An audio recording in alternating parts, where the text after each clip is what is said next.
and welcome to Life Support Live, the weekly live show that explores how Star Trek can help us to boldly go in our own lives to better ourselves and the rest of humanity. Wow, that is exactly what a famous starship captain once said, Ollie. Really? Yes, I know. It almost reminds me of something another famous starship captain once said, what did they say? They said, wherever our mission takes us, we'll try to have a little fun along the way. Well, Dr. Trek, that sounds like a mission I can sign up for. Hello, everyone. I am psychologist Dr. Ali Mattu. And I'm Dr. Trek. One of us is a real doctor. Larry, let's leave it to them to figure out who that might be. Okay, then. Hey, Larry, that is a fine piece of clothing you got there. That looks like that's something I found in our store anyway. Oh, yeah. Wow. Were you, our store, was it open late for you last night and you were just able to kind of walk in and well, I went and played RHIP, you know. Hey, open up, TP. Well, folks, on this episode of Life Support Live, we are talking addiction. This is a topic that Larry and I do all the time. No. This is one of our original ideas going way back to March, April 2020. Mm-hmm. And here we are 65 episodes later. You gotta appreciate that efficiency, Larry. The mighty 65, yes. Okay. The first AM station. Which, yeah, okay. The dial starts at 640, you know, or 620 or something. That's right. It's a low power. Okay, fine. Hello, everyone. So, to get us started, let us know in the comments below, what is your favorite episode of Star Trek, favorite story that deals with addiction? Addiction to a substance, addiction to an experience, addiction to a thing? Let us know. There's a lot of ways we experience addictions. It's not just about substances.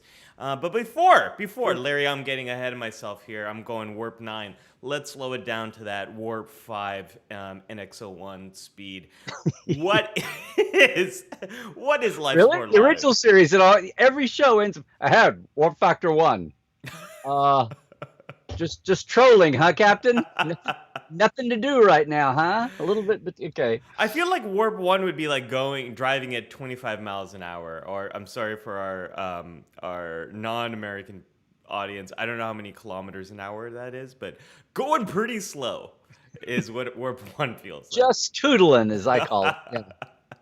Well, at least we're not going at thruster speed, although sometimes it feels like that when you're watching the show. Larry, for folks that are here for the first time, what is Life Support Live? Well, it's not this train wreck, I can assure you. No, guys, gals, peeps. No, hey, we're here. Hey, listen, thank you for everybody back. Our lifers community is great. They're in the chat already saying hello. If you're new, if you just stumbled in, welcome. Find somebody to chat with. We are going to be looking at the chat too as we explore this theme, which is what we do every week. We boldly go through uncertain times. Gosh, can you believe this was born of the pandemic? But it is. We're here every week, nearly every week. Sometimes we have a watch along, but we always geek out, whatever we do, on Star Trek with a theme. And you might even wake up and realize you've been sent away with something that helps you penetrate daily life a little easier. We say mental health, but it doesn't have to be big and scary. Boy, this is a scary topic, though, today. I promise. See? I promise. Yes. I promise this will be a lot of fun. Okay. And not Tune in for the Happy Dappy Addiction episode of Life Support Live. It's not getting that much fun, Larry. One thing is it's not all about drugs and alcohol. It's about a lot of other things too. Yes. Anything. I'm waiting for your definition of what the definition of addiction is. Oh, I've got a thing that people might overarching definition. Yeah, I got a way to frame it that I think will be helpful. Speaking of frames, I need to get some. Yes, it's still the endless wall of the Mattu household holodeck here. I don't know how your John Oliver Last Week Tonight impersonation's going, but the wall is way ahead of you. I could probably do a horrible John Oliver. Good evening, everybody. No, that's not what he sounds like. See, that's already. I know. I know. It's already. When he has a live audience, that's what he sounds like. And now this. And now this. Yeah. Whether people who are really thirsty. I don't know. All right. So Larry Zahir says, frame and frame. What is frame? And Charlotte said, Ali, just don't. I should have listened to you, Charlotte. It's always good advice. Just listen to Charlotte. She's usually right here. Larry. A lot of our lifers are usually right. Oh so, yeah, no, they and they like to remind us, especially when we mess something Thank goodness. Up. Thank Kalis. Yes. Thank Kalis. So let's open up that briefing room, Larry. This is the or part for of the show. Thank the Grand Exchequer. Okay. What is the it's not the nexus. What is it the Ferengi say? The trust in the what? The river or the stream? There's something they trust in. The material continuum. There you go. There you go. Larry Nemecek, folks, in the flesh. Not so much in the flesh. But maybe next week. Larry, what's the Vegas update? The Vegas update is that it's happening. I went from being guest number 114 to guest number 104 or something because hey, you're moving on up. Moving on up to the east side. Yeah, to the Vegas side. No, I mean to it's a still deluxe suite at the where is it? Where's the Rio? The Rio. At the Rio. I was gonna say the Hilton, but no, we don't talk about that anymore. You're 10 years old. R.I.P. Star Trek: The Experience. Yes. Yeah. No, Vegas is still happening. It's going to be an adventure interest. Janet's not going to go with me now. She's got a road trip right after this, and she's like, I don't want to be a knockdown case and have to go. So yeah, it's got shit got real fast. So she's not, but it's where everybody is right now. It's like, wait a minute, I've had my vaccinations, but now they're talking about needing a booster after 6 months or whatever, which for the first round of people is suddenly now in February. Yeah. Because that's on her mind. She was in the first wave after they were out there, and she had her second one in March, and now she's like, what, so I need a booster? But then we have the UN coming in with the WHO saying, well, we really ought to get some countries their first one before we worry about some of you getting your third one, which, then you sound fat and sassy. But everybody's just trying to beat the virus down. So anyway, but we're headed to Vegas. I'm headed to Vegas. I'm just really curious what it's going to be like trying to party or even con in a mask. So party or con. Yeah. I'm happy that you're going to be there, Larry, and I don't know how many of the lifers are going to be there, but if I have a few of these, I'm going to have at my table. Oh, hey, folks. This is another T Public beauty, but I've got some pre-ordered, just a handful that I'm going to have.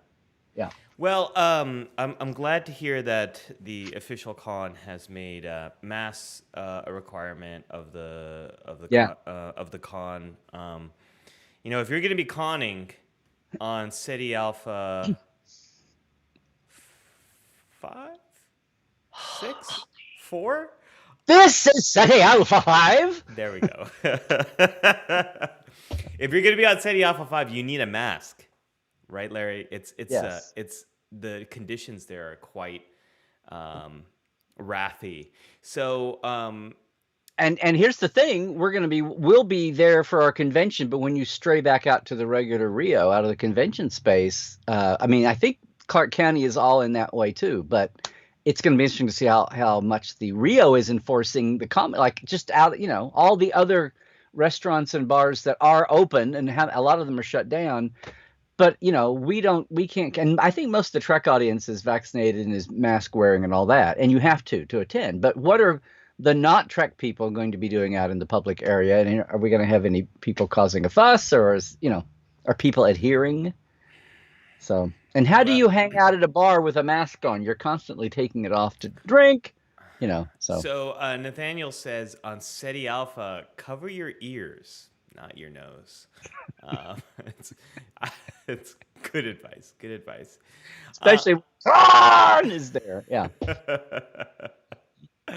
Oh my gosh. Okay, so we've got a lot of great stuff to explore, Mm. folks. As is always the case, Larry and I open up a topic, and then we look to see what does the canon have in store for us.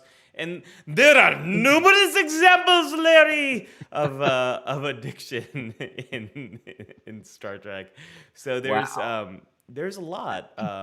There's a lot for us to explore. And thank you to all the lifers that are giving us so many great examples. Oh, I am, there's tons of stuff here already. yeah, I'm marking all of these so we can kind of, Larry, they've already kind of named all the examples we came up with. So I'm Well, favoriting all of these things, and we're gonna go ahead and yeah. I went with some obvious ones, but I think hopefully I have one or two that are a little less obvious. Well, you threw one at me that I didn't pull a picture from because I didn't know I wanted to talk to you about it before I oh honored it with oh the image. So, okay. okay. Well, we'll talk.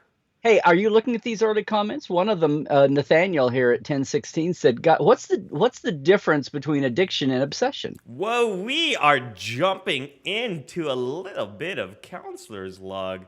That is a Oh, really cool. great. Well, I meant in the 24th century, how it's different. That's No, what that's I. it's a great question, Nathaniel. So there's a couple of hallmark differences Because here. there was an episode called Obsession, but there was no Yes. episode ever called Addiction, and that's the difference. Yeah. So there's a that's a Dr. Trek difference. The Dr. Ali difference here is addictions involve repeatedly doing something that does give you a pleasurable effect, and that pleasurable effect keeps you coming back.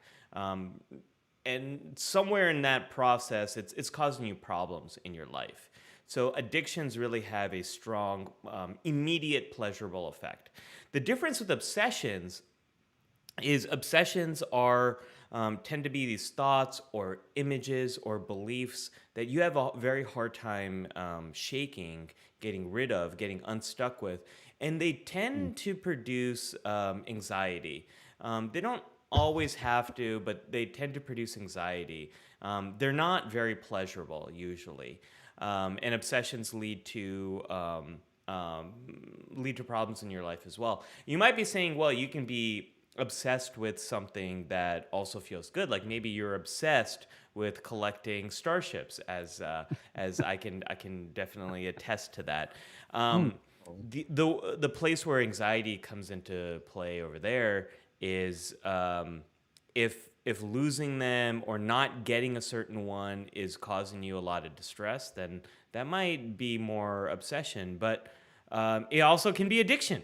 You know, there's areas where it gets very fuzzy, Larry. Where Well, it would be addiction if you were in the, and we love Ben and everybody at Hero Collector and Eagle Moss, but it might be an addiction if you were buying the ship of the month and you didn't really have the money to do so, and yeah, you were if it's to yeah, ships. Yeah. and it can be an obsession if so much of your time is being taken up thinking about that collection. If it's really if you have a hard time being present in other areas of your life because you're constantly thinking about this kind of stuff, that kind of feels like more like an obsession. But again, sometimes that plays out with addictions too, where you might be thinking about the next time you can access a certain substance. It gets fuzzy. But in general, Mm. addictions more of a pleasurable process that leads to problems. Obsessions more of an anxious process that leads to problems. I hope that helps answer your There question, we go. Nathaniel. But that's a really good one. It's a great one for us to get started. And And speak I know you already I interrupted you, but you already flashed the official graphic for the briefing room. Yeah, we're supposed to be in a briefing room. Larry, I demand my PowerPoint presentation around a conference room, and every department goes around and gives their perspective, but we end up doing whatever the captain wants anyways. I want that. Where's my briefing? Give me my fancy PowerPoint presentation. Where am I going with this? Okay, you got it.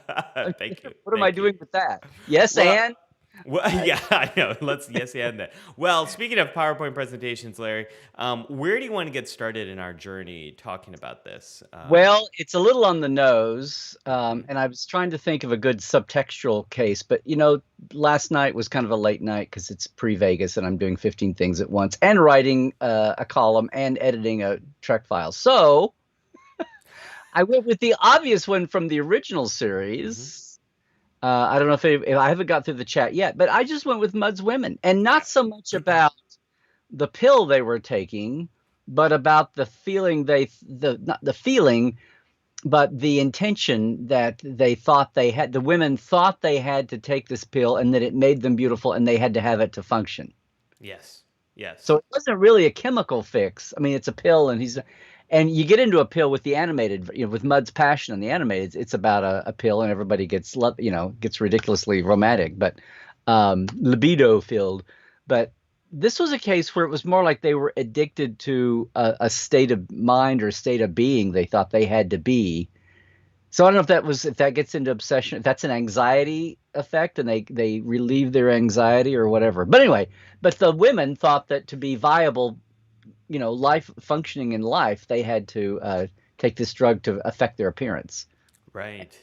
And we had the control group of Eve who showed that that wasn't really that. No, just take the Vaseline off the lens. It's fine. Christoph is mentioning that my mic was lower than yours. Christoph, I just made a little bit of a change there. Let me know if that helps. Yeah, Larry, that's what I like there about this episode is you're already beginning to break apart some of the myths that we have about addiction. Oh, I didn't touch them. Oh, wait, this Oh, is a you good. did. Okay, You went there I and gotta buy it now. and Okay. like a good first officer, I am following pursuit of this.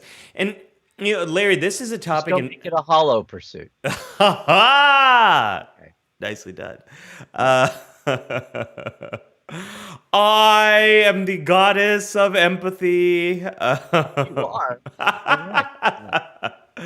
Oh man. So this is one of the reasons I'm so excited for this topic, Larry, is because there are so many myths about addiction and how it works. And one of the biggest ones is what you just sort of stumbled into here, which is this belief that addiction is really about some type of chemical or a substance. And in one way, it is because it is pleasure is involved in addiction, and pleasure. What is pleasure if not a chemical reaction in our It's brain? brain Right, juice. right. It's Right. brain juice. But my reaction to that is like, so is everything. Like, so in that sense, yes, it is about this change that happens, but that change that happens doesn't need to be started by a chemical substance in itself. It's not just about drugs like alcohol or cannabis or caffeine. It's not just about that, but addictions can be about experiences. Hmm. They can be about like gambling, for example. It can be about a thing like our Eagle Moss collection, our Starship collection. It can be about people. So addictions, yeah, they involve pleasure, but the things that might lead you to addiction could be a state of mind, a situation, an object. It's not about substances. The same process that someone experiences with alcohol, they can experience with porn, they can experience with gambling, they can experience with Work. caffeine, with work, absolutely. With Mhm. the I found that startup corporations are an especially a magnet for people who are ooh, hitting close to home there. Yeah, absolutely. Work can be or one. s- or entrepreneurs. Yeah. Yeah, yeah. You know Yeah. the this I'm dipping from the counselor's log, but hey, it's our show. It's our show, and I can dip if I want to. I can dip if I want to. Um, we are wired for connect. Would dip too if it happened to you. Dum, dum, dum, dum, dum.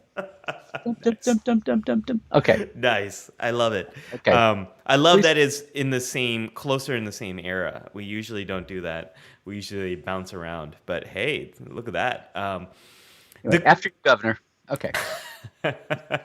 the main thing I want people to remember, if there's only one thing you remember from Dr. Ali today, it's this: that we are wired for connection. And when we don't have enough of that from people in our lives or from our work in our lives, we will get that from other things. We will get that from substances. We will get that from objects. We will get that from things. We're wired for connection. And addictions, at their core, are a problem related to connection, not a chemical thing. That's the biggest myth. I want to just, fire my phasers at maximum yield, throw on a few quantum torpedoes. That is the main myth I want to destroy. Is addictions are about connection. They are not about substances. And Mud's Women kind of gets us to that. And congratulations, Larry. We are 35 minutes into the show, and one episode is what we've talked about. Yeah, we are right on track. Well, let's roll along. Although I'm seeing a lot of new folks or folks who haven't been with us in a long time in the chat too. Very well. So Yeah. early on, I want to say hello, Eileen Dramitz. Maybe Dramitz. Maybe you've been with us before, but anyway, just saying hello. Yeah, a lot of good stuff. But let's move on. Page The chat is 2. not things we're gonna say here. Let's see. So yeah, so original series, I was like, okay, fine. I didn't know. Some more. Next Generation feels like lately Next Gen has been like the maybe it's just because I know that the most, or I waded through it the most, writing a book, doing the concordances. But wow, how do you not start? The easy one, of course, with Next Gen is Barkley and his holoddiction and the word that was created. Yeah. Larry, these are some great screen caps. Do you like that one? Screen caps you My got. goddess of empathy, or schmaltzing, or fighting Riker. I am the goddess of empathy. We covered Barkley I know. in a separate episode, but yeah, you're absolutely right. It's Hollow Pursuits is a great one, and it's one that I think a lot of people really identify with. I'm trying to pull out a comment here. Phil was mentioning Barkley's holodeck addiction. There's also Zahir, who said sometimes when I binge a show on Netflix, I feel like a holo addiction must kind of feel like Netflix addiction. Like you can just escape into any world that you want.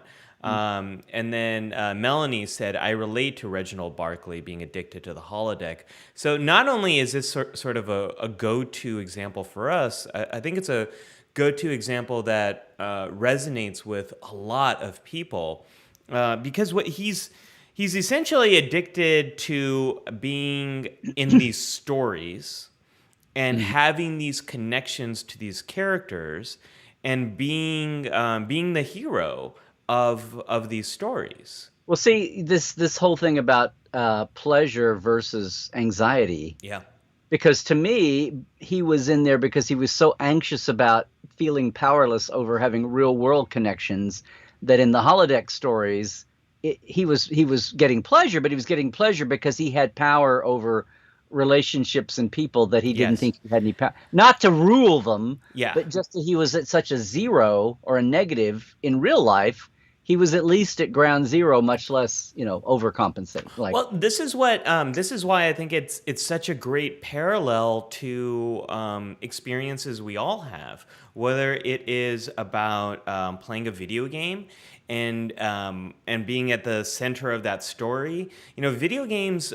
There's a lot of amazing things video games can do, and one of the things is it gives you a sense of mastery. Video games are really optimized for learning. You very quickly get good at a game, and there's a lot of areas of growth in games. And that what you just described, Larry, that sense of mastery, of control, it's something video games they inherently do.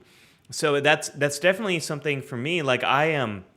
And it's a control. I don't mean control like I'm a control freak. I mean control like in I just don't ever feel like I have any control. This is like it's almost like maintaining sanity. Yeah. It's like I'm out of control. I just want to get to 0, not to 10 or 11. You know. Yeah, Charlotte says another modern day analogy for holodeck addiction would be fanfic addiction. If you can connect with any people IRL, you can if you can't connect with any people IRL, you can attach yourself to fictional people, and it seems quite common. One of the things that Charlotte definitely is true is parasocial relationships. We can have real relationships with people we haven't even met or people that don't even exist. And a lot of times these kind of stories, just like Barkley, give us a sense of control, escape. It's a pleasurable experience that we don't quite have in the real world. And especially whatever people are vulnerable to, Larry, I think those processes have been really stressed during the pandemic. We've seen rates of substance use go up. We've seen, Netflix has done quite well during the pandemic.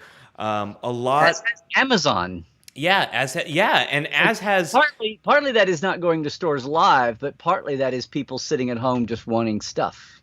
well, and yes, and so the shopping and getting things like there are partially because of the operational challenges of the pandemic and everything being disrupted, but partially because of demand. It's hard to buy certain. There's massive shortages because of both increased demand and disruption in operations worldwide. All of the whatever you are vulnerable to, I think people have been stressed. Whether that's watching a mountain of content on Paramount Plus. Ooh, you're at peak psychology there. Okay.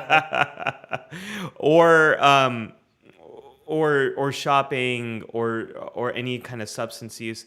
We're wired for connection, and Larry, this past year and a half, a lot of us haven't had enough of it. There's been a lot of people have lamented here in our community about how they miss going to cons, they miss the in-person connection, they miss being able to do things, and For a while there, people you couldn't. Maybe it's easing up on this end because it's smaller, but people just their local groups, just hanging yeah. out in bars, their local Trek meetup group or club or something couldn't get together even.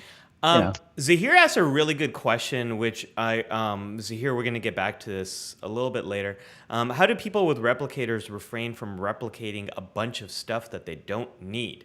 And one of the things I want to say here about this, Larry, is Hollow Pursuits is one of those early episodes that shows us that, yeah, humans in the 24th century can struggle with what they have access to in the same way that we do. And there's a character much later in the franchise that brings that idea back, and I love how they did that. So, Zahir, Well, this is this is and Zahir, this is a sidebar too. Like it's like, and we talked about this before too.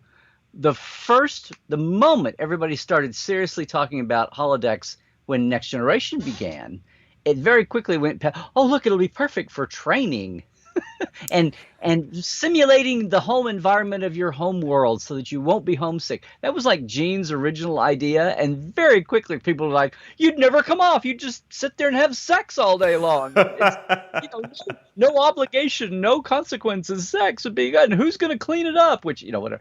I mean, that was like everybody went to that, a lot of people went there real fast, and that's but the idea with what we were talking here about the replicators, it's like that's not as flashy, but that's even more insidious. Yeah, it's I mean, a lot of new technologies in our world, it's usually sex is a way to evolve those technologies very quickly. Whether it was movie theaters, home video, internet video, usually some type of pornography was involved in. Porn radio never took off as a mass. No, but sex hotlines did. So a lot of the business of new technologies has been developed through some type of sex work. So Star Trek and porn built the internet. Yes. Well, yeah. So I gotta imagine that this was a big thing that played out for humans when holodeck technology came online. Now the problem with it is what I imagine, and the same thing with replicators. I think food-related addictions, eating disorders, probably, as well as some form of shopping-related addiction, I whatever was going to that. say you could have Yeah, all your little ego moth ships by Replicator. Just, yeah, and the I the mean, the trend Starfleet files are right there. I mean, the trend drink. is more towards calling them less addictions and more about like substance use problems or maybe replicator related problems or holodeck related problems. But I gotta imagine when those replicators came online, holodecks came online, they were probably hugely inaccessible for a lot of people, given the power demands Right, to run those right. things and the computational demands. But over time, they probably became very easily accessible, especially by the time Quark has his holosuite. I think Mm. probably a lot of recreational areas had holosuites at that time, and then we'd probably see these types of addiction misuse types of problems. Yes, yes, yes, yes. But the biggest thing is, well, you said you started off saying chemicals. That's what's interesting in this, right? And that's why I know I've seen chat people talk about a lot of the things that we've pulled out for images today, and I'm waiting to see when we start penetrating some of these, these more obscure aspects of. And I'll just throw this out there too. I'm sure there is one. I was just tired brain, but I was trying to think of an example from Discovery and didn't write off. And I'm sure there's one lurking out there. Anyway, I'm throwing that out. That's a challenge if anybody hasn't got to it yet. But we should probably move on. We've got Barclay is an obvious one, right? So, Page 3. okay, Harvey. uh, Well, there's two or three. There's one that was maybe less obvious, and I was proud of that because I always go right to it because it's not 23rd century or 24th century. Which one, Larry? It's I want to it's make sure I don't accidentally reveal your K3 one. no, no, So which no. one? It's the K3 is all real life people, by the way. Oh, okay. That makes it very easy for me not to. There are three pictures and they're all real life folks. Yes. Because Okay. that's what K3 is. That makes it easy for me. Thank you. So one person who's very much not a real life person is Q, the Q shot. Larry, I don't think you sent me a Q shot. Yeah, I did. I mean, does this count?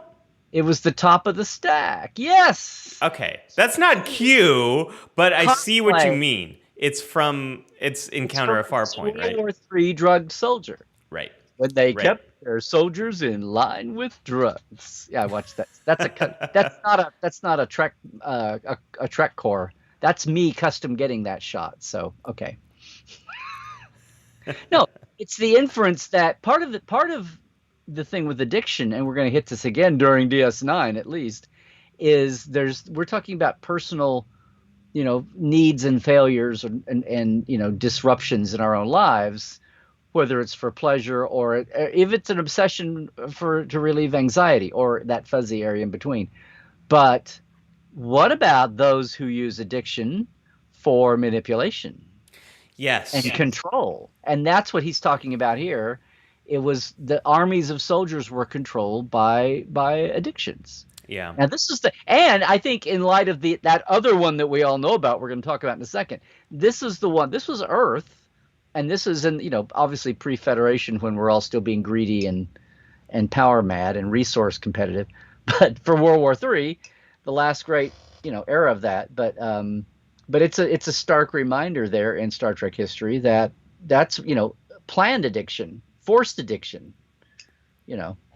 for control's sake. Yeah. So this has happened a lot this has actually happened a lot in our real world history where we might be putting soldiers in horrific situations, in really traumatic situations, and using drugs as either a form of control or of manipulation. Go ahead. Oh no, I just thought of a third K3. It's sad. Okay. I was scraping a little. I'll get to it later. I just thought of yeah. Go ahead, please proceed, Governor. Oh okay. No, I was gonna say supplying soldiers with substances as a way of giving them either in the best case scenario, you can consider it maybe supporting them in the horrific trauma that they experience, or in the worst case scenario, trying to control them. It's absolutely something that's happened in real world history. Larry, you seem to have an example that you wanted to share here. Like, did you say a mini K3? No, I want to save it for the real K3. I just don't have an image for it. But you're talking about history and World War III there. World War II, I just became this drug that the Nazis came up with. It's a speed. It's a form of methamphetamine called Pervitin, and they gave it to their soldiers. American and British soldiers took Benzedrine to stay alert with. Yeah. But speed was actually this drug that the Germans gave their soldiers. Yeah, the CIA also a really well-known program now. It wasn't at the time, but Project MK Ultra. If people don't know about this, just Google Project MK Ultra, and you'll find NPR has a really great article on this. The CIA's secret quest for mind control, torture, LSD.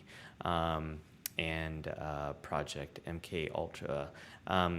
If only they knew that you could do the same thing just by watching Life Support Live every week. But we're a little bit more wholesome. I mean, at the time, this is the American Chief Intelligence Agency was experimenting to see if LSD, not LDS, if LSD could be used as a way of mind control. So there's a lot of governments have experimented with exactly what we see here. And then let's bring in the DS9 example, of course, with what we see with the Jem'Hadar. This is absolutely what the founders are doing. They have bred Jem'Hadar, genetically engineered them to be dependent on this substance to survive. So you're born addicted, or you're created addicted, because you were designed. It's a designed species, so you're designed to be addictive. So it's controlled from day one. So it's not like they're individual. Well, we get into some individual cases and get an individual, pathos and a drama for individual characters, including the one who somehow escaped being addicted. That's what I was just going to bring up. Is I'm blanking on how that happened again. Like, how did that Jem'Hadar break free of his addiction? He was just genetically, it was a fluke. Even the founders make mistakes. Yeah.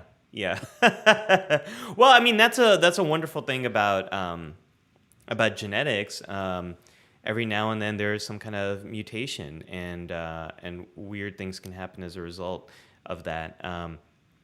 And Zahir says here, I wonder what motivated writers to give the Jem'Hadar an addiction to Ketracel White. Like, were they trying to send a message about fascism? Larry, that's your corner. What do you think about that? Yes. They were so. But by the time Ira and the guys got locked in a room, I've never asked specifically that question, so I don't know. But I will chalk it. It's the kind of thing I can see being really nuanced, and in all the layers of things they brought to it, and all the different minds that were working. Robert Wolfe was big in fleshing out, part of the founders or the whole Dominion trilogy of species and of In Control and all that. So, I mean, my guess is that probably yes, but I haven't specifically asked. It's awful. It works well. No, I mean, it sounds like the kind of thing you would try to. Yeah. It also, there was this period in the 80s where people were really worried about quote unquote crack babies. And so what would happen to the children of parents who are using cocaine, heroin, all of that kind of stuff. What's interesting, Larry, is with a lot of those substances, babies do go through, if they're born to a parent that was using those drugs, babies do go through a withdrawal process, but they tend not to develop some kind of addiction like what we see with the Jem'Hadar. The exceptions here are. I've never even thought. I hadn't thought about this. Is it physiologically rough on them, or because, yeah, they go they go through a withdrawal process, and they need pain medication like right after they're born to kind of go through. It's really difficult on them, but they go through that withdrawal, and they don't end up having some kind of lifelong dependence on the substance like what we see with the Jem'Hadar. But that was the fear of the 80s and that era of Just Say No. The real concern, the most concerning, is Just say nicotine yours. or alcohol use by expecting mothers. Alcohol is quite destructive, can be quite destructive to developing children. It also can be pretty destructive. Really heavy use, chronic heavy use, can be destructive on adults as well. And nicotine is also more of a concern, which, these are two very legal substances in most of the world, nicotine and alcohol. So don't even get me started in all the inequity in the way we enforce Right. the war, quote unquote, war on drugs. Right. That will But we'll be getting to we later. are slowly emerging from that and realizing the ramifications, including Yeah. what drugs are worse than other drugs, like crack versus powder cocaine. Yeah, which was a complete racist discrimination there. Hmm. You could be put in the United States. You could be put in prison for much longer for using crack than you would cocaine, and that's really just because of who was using them more and the racial discrimination there. Right. But yeah, the Jem'Hadar, and I totally forgot about this example of the drugged World War III soldier. There's a great. I shocked you without a You K3. Wow. did. You shocked me. Whoa! Without a K3. I saw a great comment here from Phil, where he says the military tells you not to abuse drugs and alcohol, but then they station you in places where there's nothing to do but abuse drugs and alcohol. And one thing I want to say, the military, United States military, most militaries are definitely invested in promoting the mental health of their soldiers, because that is important. To be resilience Mhm. has been a huge buzzword in much of the armed forces, and at the same time, combat and war and being stationed in remote places is really, can be really toxic to your mental health when you're torn away from the community that supports you. Yes, you have the support of your local, your troop, whoever you're stationed with, but it's very hard. It's very hard to use your ways of coping when you have that extreme exposure to stress and trauma and oftentimes horrific situations, while you're also so cut off from the kind of things that usually help support you. I'm Right. going to be referencing a study related to that when I get to the counselor's log in a bit. But yeah, it's quite tough. And Larry, I gotta imagine, like, I want to go back to the TNG and talk about this episode, the game. Um, Yes. I gotta My imagine position. that being stationed on remote starships, being far away from home and family and all of that, it would make people vulnerable to experiences like the game. Now, what I think of the game, this is very similar to a lot of the app games that have come out over the last 10 years that are Mm. free, but then you have to they've become The ones highly like Crunch and Candy, that kind of yeah, yeah, thing. yeah. Yeah. Candy Mm. Crush. Yes, yes, yes. Um, Crushing. Excuse a lot of these games, they've done extensive user research into, like, when are people likely to leave the game. Having worked at a startup, I can tell you the amount of data that developers have on when you're using the app, when you're out of the app, what you're doing in the app is really tremendous amount of data there. I think a lot of data needs to be reined in, but that's another thing too. Um, Anyways, what I was going to say is, a lot of these video game developers of the free games. I'm not a huge fan of the free games because they got to make their money somewhere. And Right. usually, where they end up making their money is getting you to buy these in app purchases or to make these in app purchases. And usually, what happens with these games is they know when people are likely to drift off. And when they're likely to drift off, they give you a heavy reward that pulls you back in. and they lock you into these situations It's like where we're dogs or something, Mr. yeah, Pavlov. yeah, it's a little Pavlovian dog stuff. Um, but they're very much engineered in the same way that this game is. This game was really engineered for forming habits, and I like that word better here than addiction because this game was really habit forming in much the same way that these cell phone games are. And I gotta imagine the Enterprise D is a little bit different because there's families on board.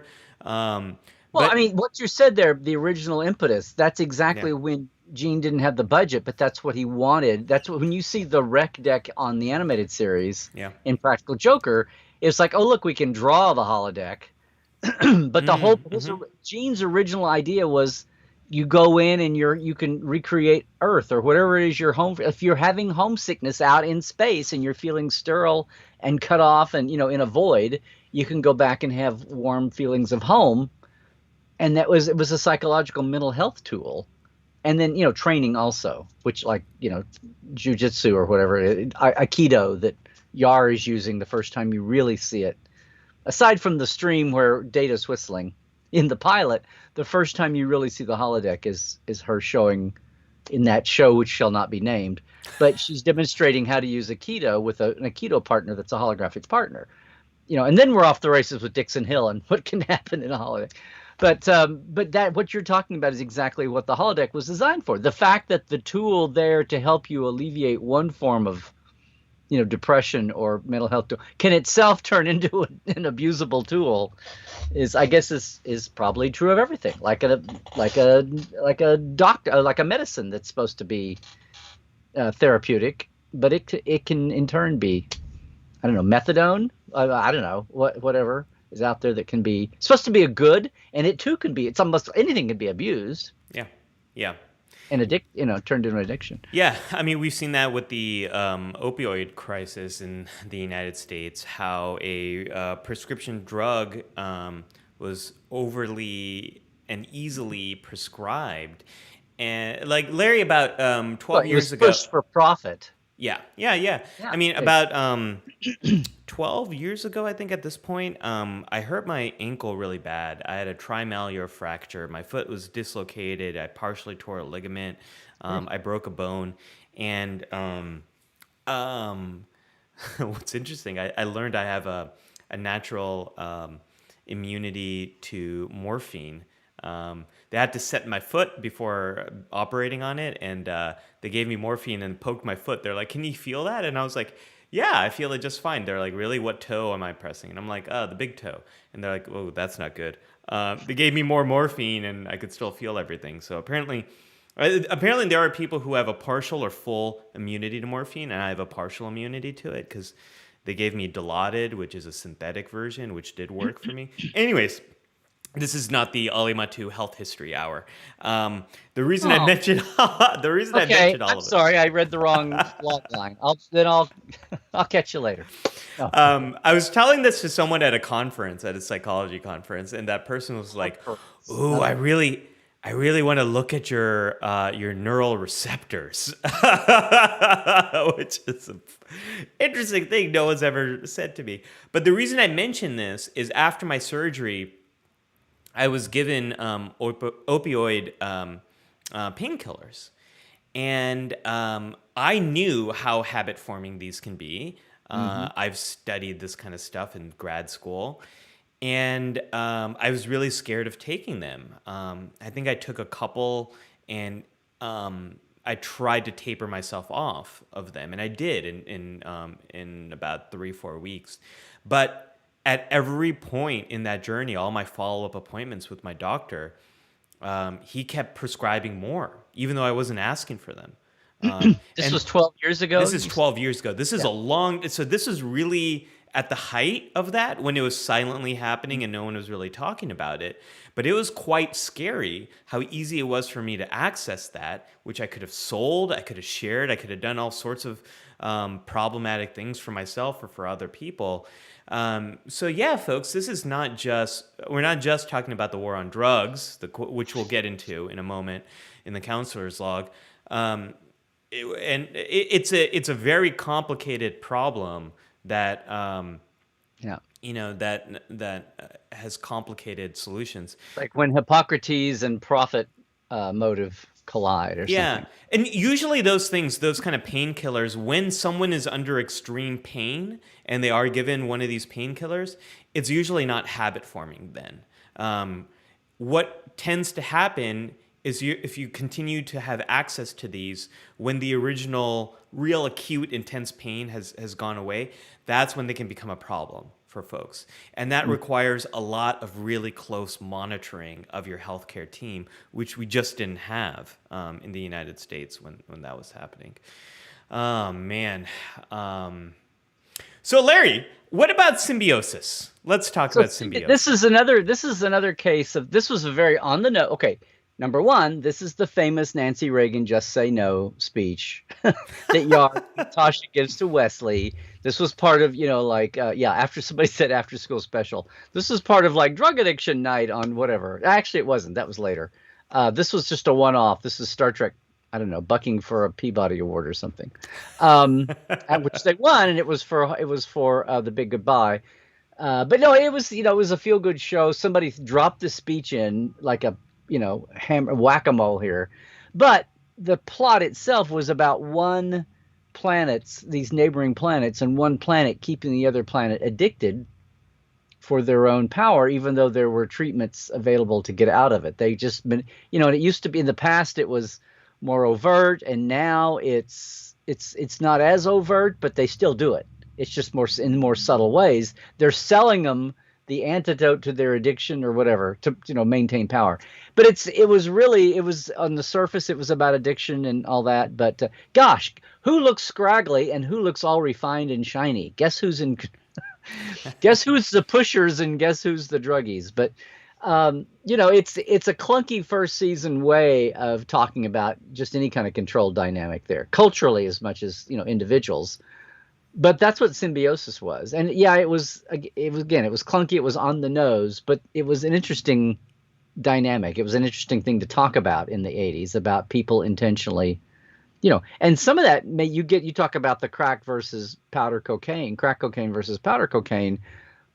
Like who was selling the cheap crack, like at what point are some of these cases of mass, I mean, we were just talking about opioids. That was a profit. I don't think anybody was trying to control anyone except their own income, with the millions being, but it's like what happens when there's this massive addiction issue going on because it's a control and manipulation. And it's not drug soldiers. This is just pure old, whether it's material resource control or whatever, but that's societal and large group control, which was scary and a much better topic than the clunky kind of episode that that we were left with.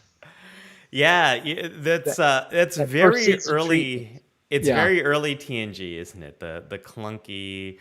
As our friends over at Mission Control Live I made up a show that doesn't exist. At Mission Log, like to say bonk bonk over the head. It was a little bonk bonk over the head. But nevertheless, that was a great great example to pull up. Larry, do you know where I want to go next? I have no idea. I want to talk about. You want to go to Free Cloud? Oh, there you go. I want to talk about Canar. Oh, silly me! And who's drinking that Canar? I want to talk about Damar and his Canar. Right. Fox and Socks on Box with Flocks. Yes. Oh, that's another series. Okay. Victoria has a great comment here. I see Damar's addiction as a metaphor for his attachment to his idea of the Cardassian state. Once he realizes that state no longer exists and maybe never existed, he's able to let go of his attachment and of Canar. What a great character Damar is in so many ways. We often talk about how he was just on the bridge of Ducat's ship as was an unnamed character. Yeah. He says, ahead warp 1 or something. He plays his first line. And how how much he becomes a villain and then ultimately a savior of Cardassia. What an amazing And character. the mother, true Cardassia. To Cardassia. Oh, hey, there's my I got that when I graduated Oh, from the Academy? from the academy. Yeah. Wow. Okay. But what I was going to say is, I think Victoria, you're really on to something. It's like what I was saying before. Addictions are about connection and about disconnection, and we're wired for connection. And if we don't have enough of that, we might get connected to substances or things or situations. I think Damar, you see his addiction grow, Larry, through to Kanar. Damar's addiction to Kanar does grow as It goes so far in the bar. in the bar. Yeah. That's 2 syllables. See, yeah. So you That's just right. stutter your way into it. No, I'm just getting into the chat. I'm like hitting the chat from half hour ago where everybody's saying, Damar, where's Damar? We're talking about Damar, and We're there.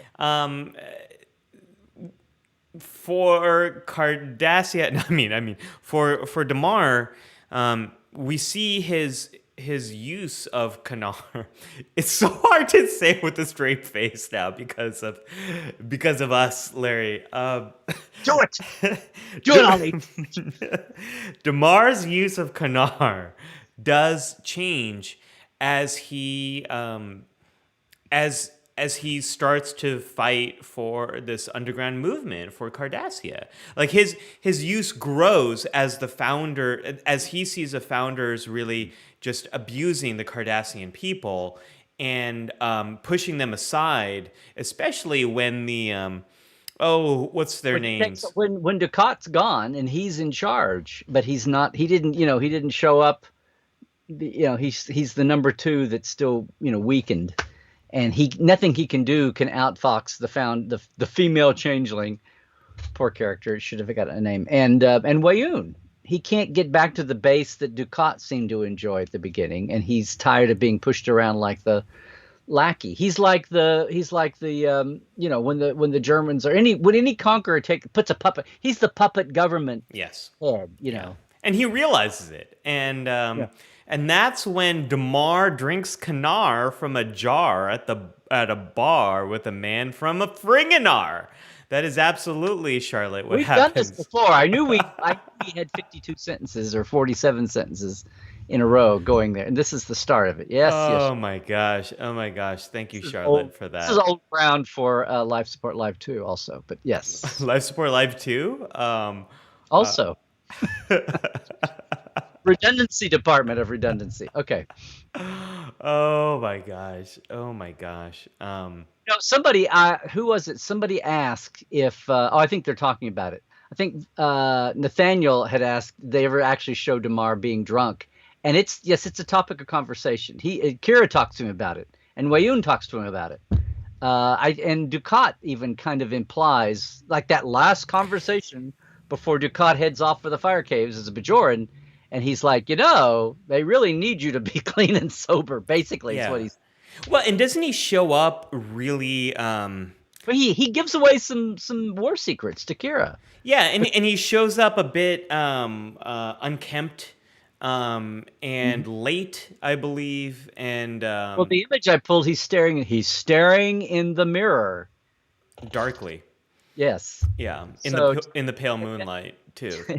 Take metaphor, kings. Yeah. Okay. Oh my gosh, what a great journey it is to see Damar's to see Damar, but his use of Kanar, I think, is such a great exemplar of substance use. I was in or out of the bar. Okay. Yeah. We should move on. So here's what I was going to pick a bone with you, though, because there's no image there. You said Tom Paris and his hollow pursuits. Yes. And I don't think about I don't think about him being addicted. He had his demons, but I don't think about, which got healthier as the show went along. But thanks to B'Elanna and her demons. But I don't think he was. This is one of those. I don't think he was even obsessed. I think it was just his hobby, and he went in. And I mean, he did a lot of different things. He didn't. He did nothing more than O'Brien and Bashir in the Yeah, I think it's 1989. I You think know, it's worth he loved discussion. cars and 20th century stuff, but it never, to me, rose out of the hobby of. The only time it got dangerous and unhelpful was when he was with the Alice, the Christine of the Delta Quadrant, and he's with the car, but the car is really, or the ship, this little The sports ship. car is nothing like the Canar, I think is what you're trying to say. No, I'm not going to say that at all. No, but that was an alien presence at work using him, so it's not really his fault. Yeah, so the reason I brought up Tom. Come up with, you said in our notes back and forth, you said, what about Tom in the holodeck? And I'm like, what? So Let's talk about that. Let's talk about that.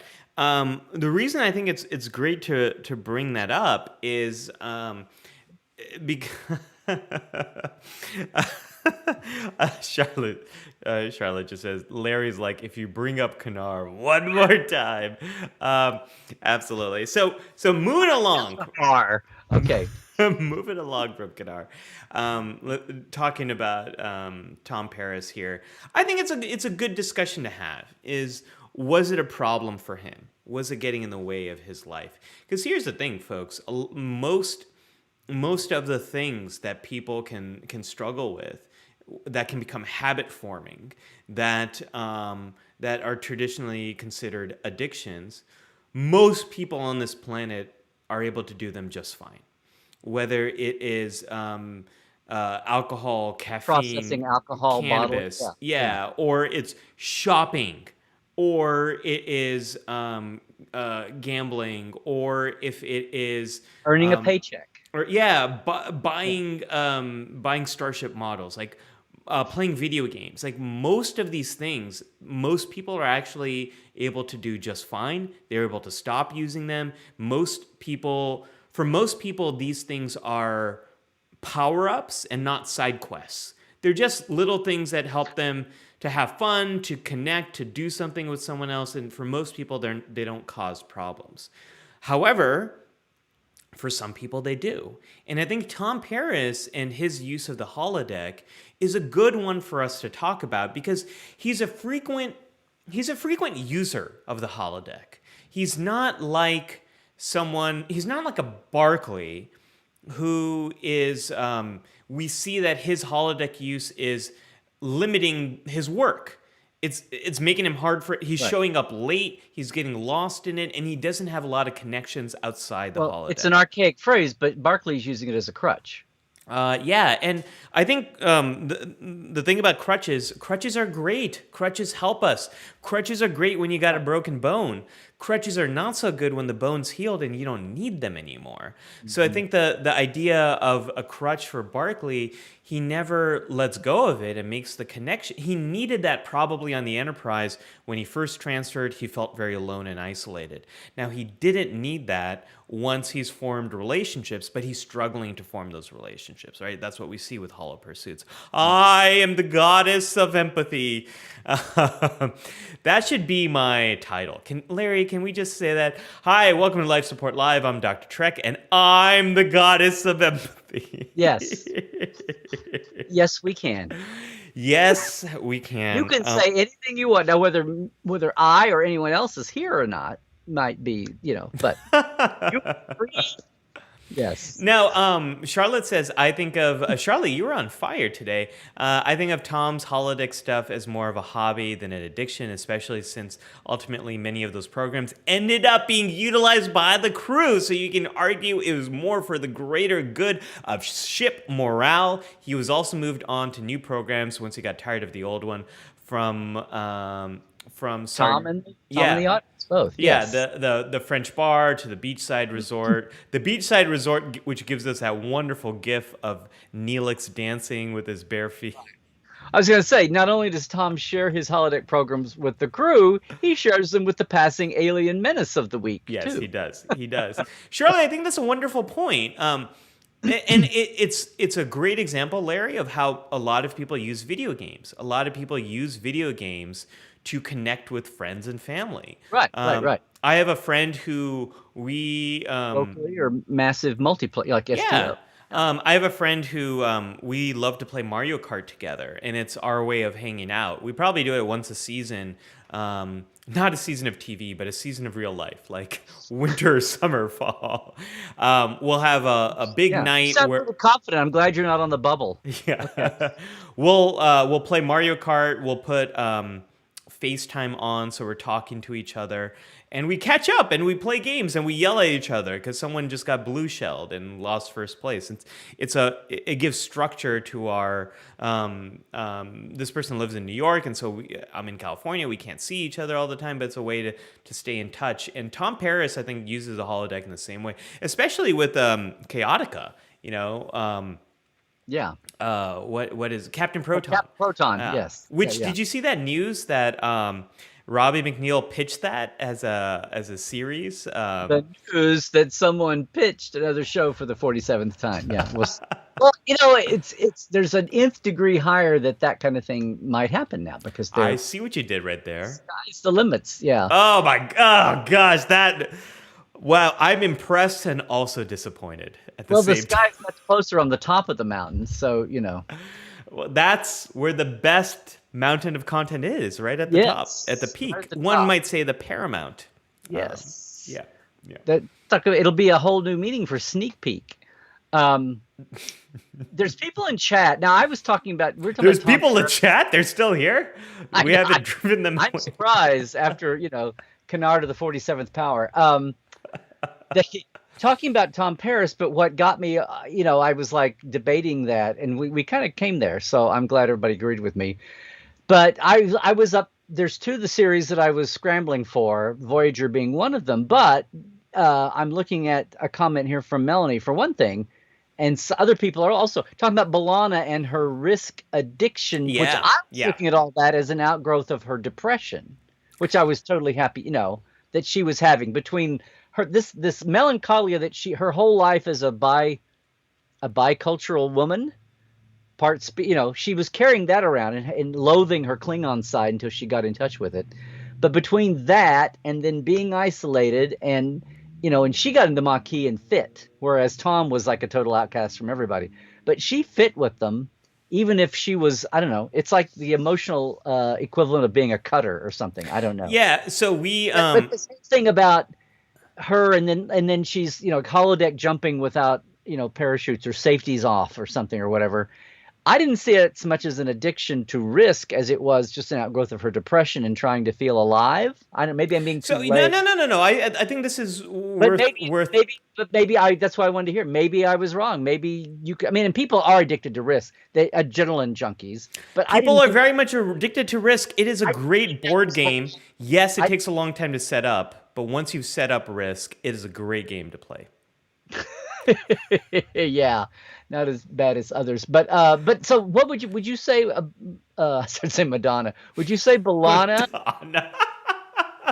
Put that aside. Just put that aside. Would you say B'Elanna was more trying to, was acting out, feeling alive while depressed, or was that actually a risk addiction that she got a high from? Yeah, it's a really great question. Kids, is it a floor wax and a dessert topping? Yeah, it's a great question. We don't have a picture of B'Elanna, but you and I did talk about Klingons and how Klingons' relationship to sometimes pain and sometimes risk and all of that. So Yes. yeah, and you also mentioned like self-injury a little bit, non-suicidal self-injury with things like cutting, self-injury, burning, those kind of things. Just to discuss those for a moment, those are often related to finding ways of quickly changing your emotions. So sometimes people engage in self-injury as a way of changing the way they feel. Sometimes they use it as a way to feel something, but it's usually about wanting to change how you feel. The thing about Klingons here, and let's hone in on B'Elanna, adrenaline junkiness and like pursuing risk. A lot of people who might, there's so many reasons why people might struggle with that. Temperament, which is how intensely you feel different emotions, it's largely genetic. So some people are just wired with a lot more anxiety. What we often rarely talk about are people who are wired with much less anxiety. And for people like that, they might be more likely to become adrenaline junkies because they love that feeling of feeling something, because it's something they don't often feel. And so people who might do like extreme sports and things like that, they might just really love that feeling because they feel stuff less intensely. So they have to do more to feel stuff. For Balana, I definitely think she has difficulty regulating her emotions, and she is someone who might be vulnerable to being in these different emotional situations as a way of kind of dealing with those intense emotions, in the same way that people who might struggle with self-injury do. Now, is it an addiction? I don't I don't see it so much as an addiction in the Balana lens, although I could be convinced otherwise. I do see it with a lot of Klingons, like culturally. There is this pain is pleasure idea for Klingons, and they do definitely find war and combat and the rush of that to be pleasurable in the way you might see with addiction. Um, I Could you say, if you go back and do Klingon, yeah. ancient Klingon secret? No, if you go back, sorry, if you go back, could it be? Genesis forbidden. Could I this just hit me? Could this be the Klingon version of the things that evolve? Primitive, primordial species that evolved to be a dominant, right? The dominant species on their planet, say, which is humanoids or whatever, but not always. But the way we look and say, well, we did these things that are survival mechanisms, and eventually that became bred in. If things were so cutthroat as primordial whatevers on Kronos, that survival was more like species to species than it was. Maybe that explains why there are so many different distinct appearance. The sects and the tribes and the houses on Klingon evolved into being, like political. But now, thanks to the makeup budget of Discovery, rather than curse the Klingon looks, we can use that. We can use the universe, hashtag use the universe, and say that dates back to the whole Klingon battle fever baked in their DNA was because it was literally baked in their DNA, and that's how they. I mean, is this making sense? Yeah, it's making sense. Am I I crossing think into anthropology too much here or something? no. I think it's like, if you look at humans, we were not an apex predator during the yes. Look at humans like myself. Despite popular belief, I am human. I am not a android or AI or a changeling. If you look at the history of our species, Larry, we were mostly gatherers that very rarely hunted, and the most hunting we usually did was steal some bone marrow out of the bones of a carcass after other animals had come by. Like, we like to think of ourselves as hunters. No, we were mostly gatherers, but we were never an apex predator. Those are not our skills. Our skills we're very good at hiding. We're very good at socially working together, and we've sort of outsmarted our way to the top of the food pyramid here. But if you look at Klingons, a Klingon evolutionary history, I think, Klingon? a Klingon. Yeah. Found one over in Broken Bow. Get to the point, right? Yeah. If the Klingon evolutionary history is probably more one of being a predator, and Klingons evolved, and they probably got to the top through combat, through being very good at hunting, kind of like the Hirogen. Boy, that's a fight I want to see: Hirogen versus some Klingons. Boy, that'd be Maybe like a two-part fight, maybe yeah. And you know what? Make it even better. like 6 seasons or Nazis. something. And what? And Nazis. If we could throw Oh, Nazis in there yeah. too. Nazis, Uh, Klingons, and Hiroshima. All of the same. Yeah. um, What could go wrong? Okay. what could go wrong? It'd be a killing game for sure. Oh, but boy, Yeah. we're firing on all dilithium crystallized chambers today. Yeah, so I think that kind of accounts for some of those differences. Like, I don't think it's a surprise that humans love social experiences so much because and why, like, we're doing this life support live thing. This is so we all come together. We like these kind of experiences. That's why we're doing this. Okay. I've wondered that myself, Larry, but here we are 65 episodes later. We figured it out. Humans love social experiences. Now, some of us love it more than others, but we all have this desire for it. And that's our evolutionary history was largely one of social evolution.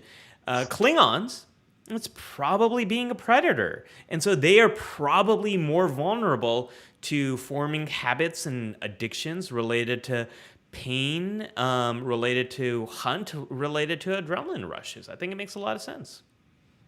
And you say that, and I was just tripping over my, thoughts here, thinking about Romulans and like, and when Ferengi were primordial, it was whoever could charge the most interest, or I don't know, but but I'm thinking like Vulcans that nearly destroyed themselves, and the Romulans left, and the remaining Vulcans followed Surak and all of that. But it's like, they always have that. It's like, I don't know if it's the Vulcans are the most passive aggressive culture. It's like, we could rip your neck off, but we would really prefer not to. But we're really at home ripping your neck off.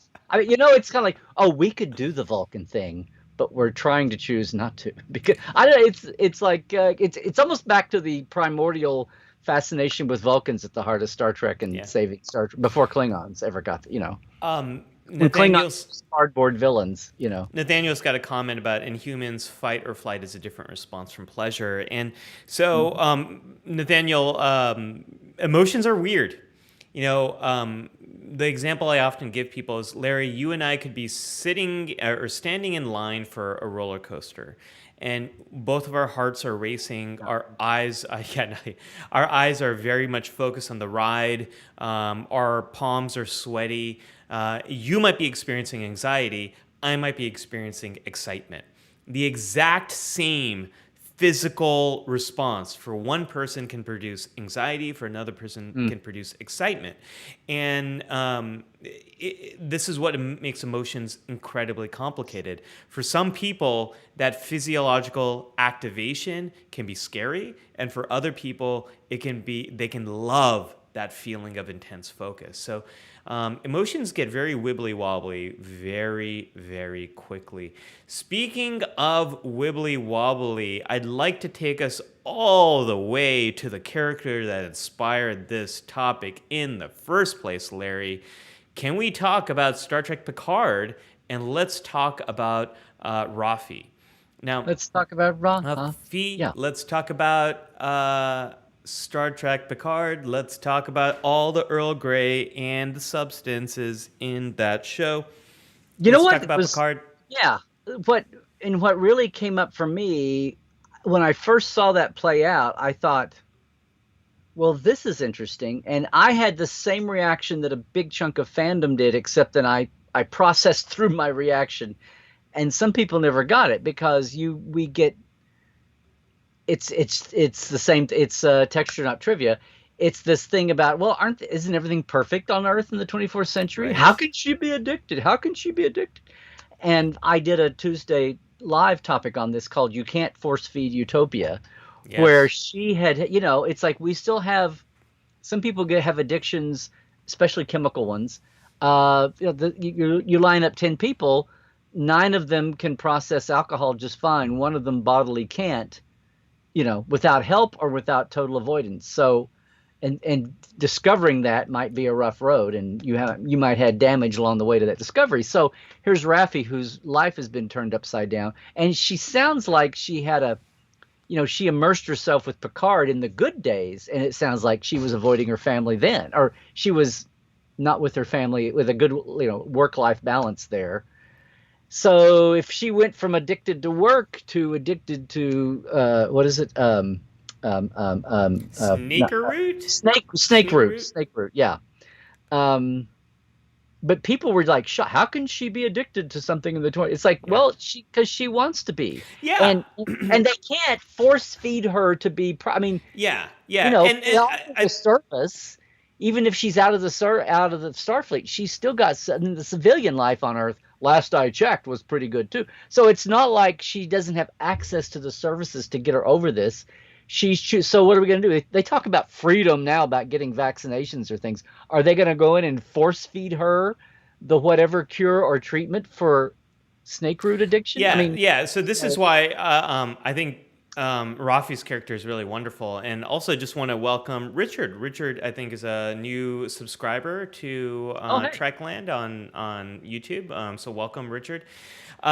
What's so great about Rafi's character is she's a great example of what I mentioned before, that addictions are about disconnection, and that we are wired for connection. If we don't have enough of that, we will get it from substances, from things, from situations. And Rafi is a character who poured herself into her work to the detriment of her family. We see that play out, that mm-hmm. she hasn't been really involved in her son's life. And her whole life really became Starfleet in a not too dissimilar way from Jean-Luc. Jean-Luc's life was all Starfleet. Now, Jean-Luc did not have children.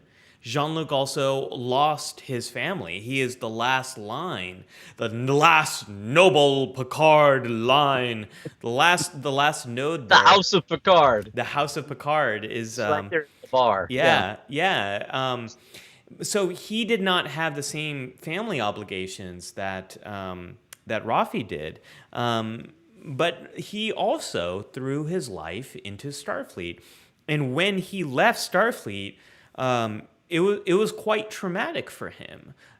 We see that's where we really begin with Star Trek Picard, and going back to the first episode of Life Support Life, we dived all into Picard's history and all the traumas he's experienced. But we're not talking about Picard. We're talking about Rafi. Life Support Live #1. It's a huge collector's edition now. It really is. There's a collector's plate coming out soon with both of our faces on it. But Rafi, in a plastic bag.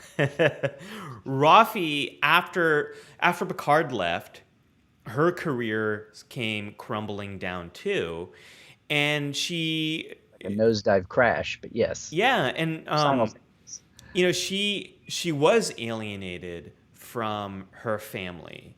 Her son did not really want anything to do with her. And where else does she go, Larry? But she goes to Vasquez Rocks, literally. She's living in isolation. Mm-hmm. There's no one else around her. There's no Gorn. There's no away mission. There's nothing happening. No Mintakans, no Capellans. Nope. No Finnegan. There's nobody no there. No Finnegan. Finnegan! Oh, Finnegan's here. Why? That was all you. Gosh, I love Finnegan.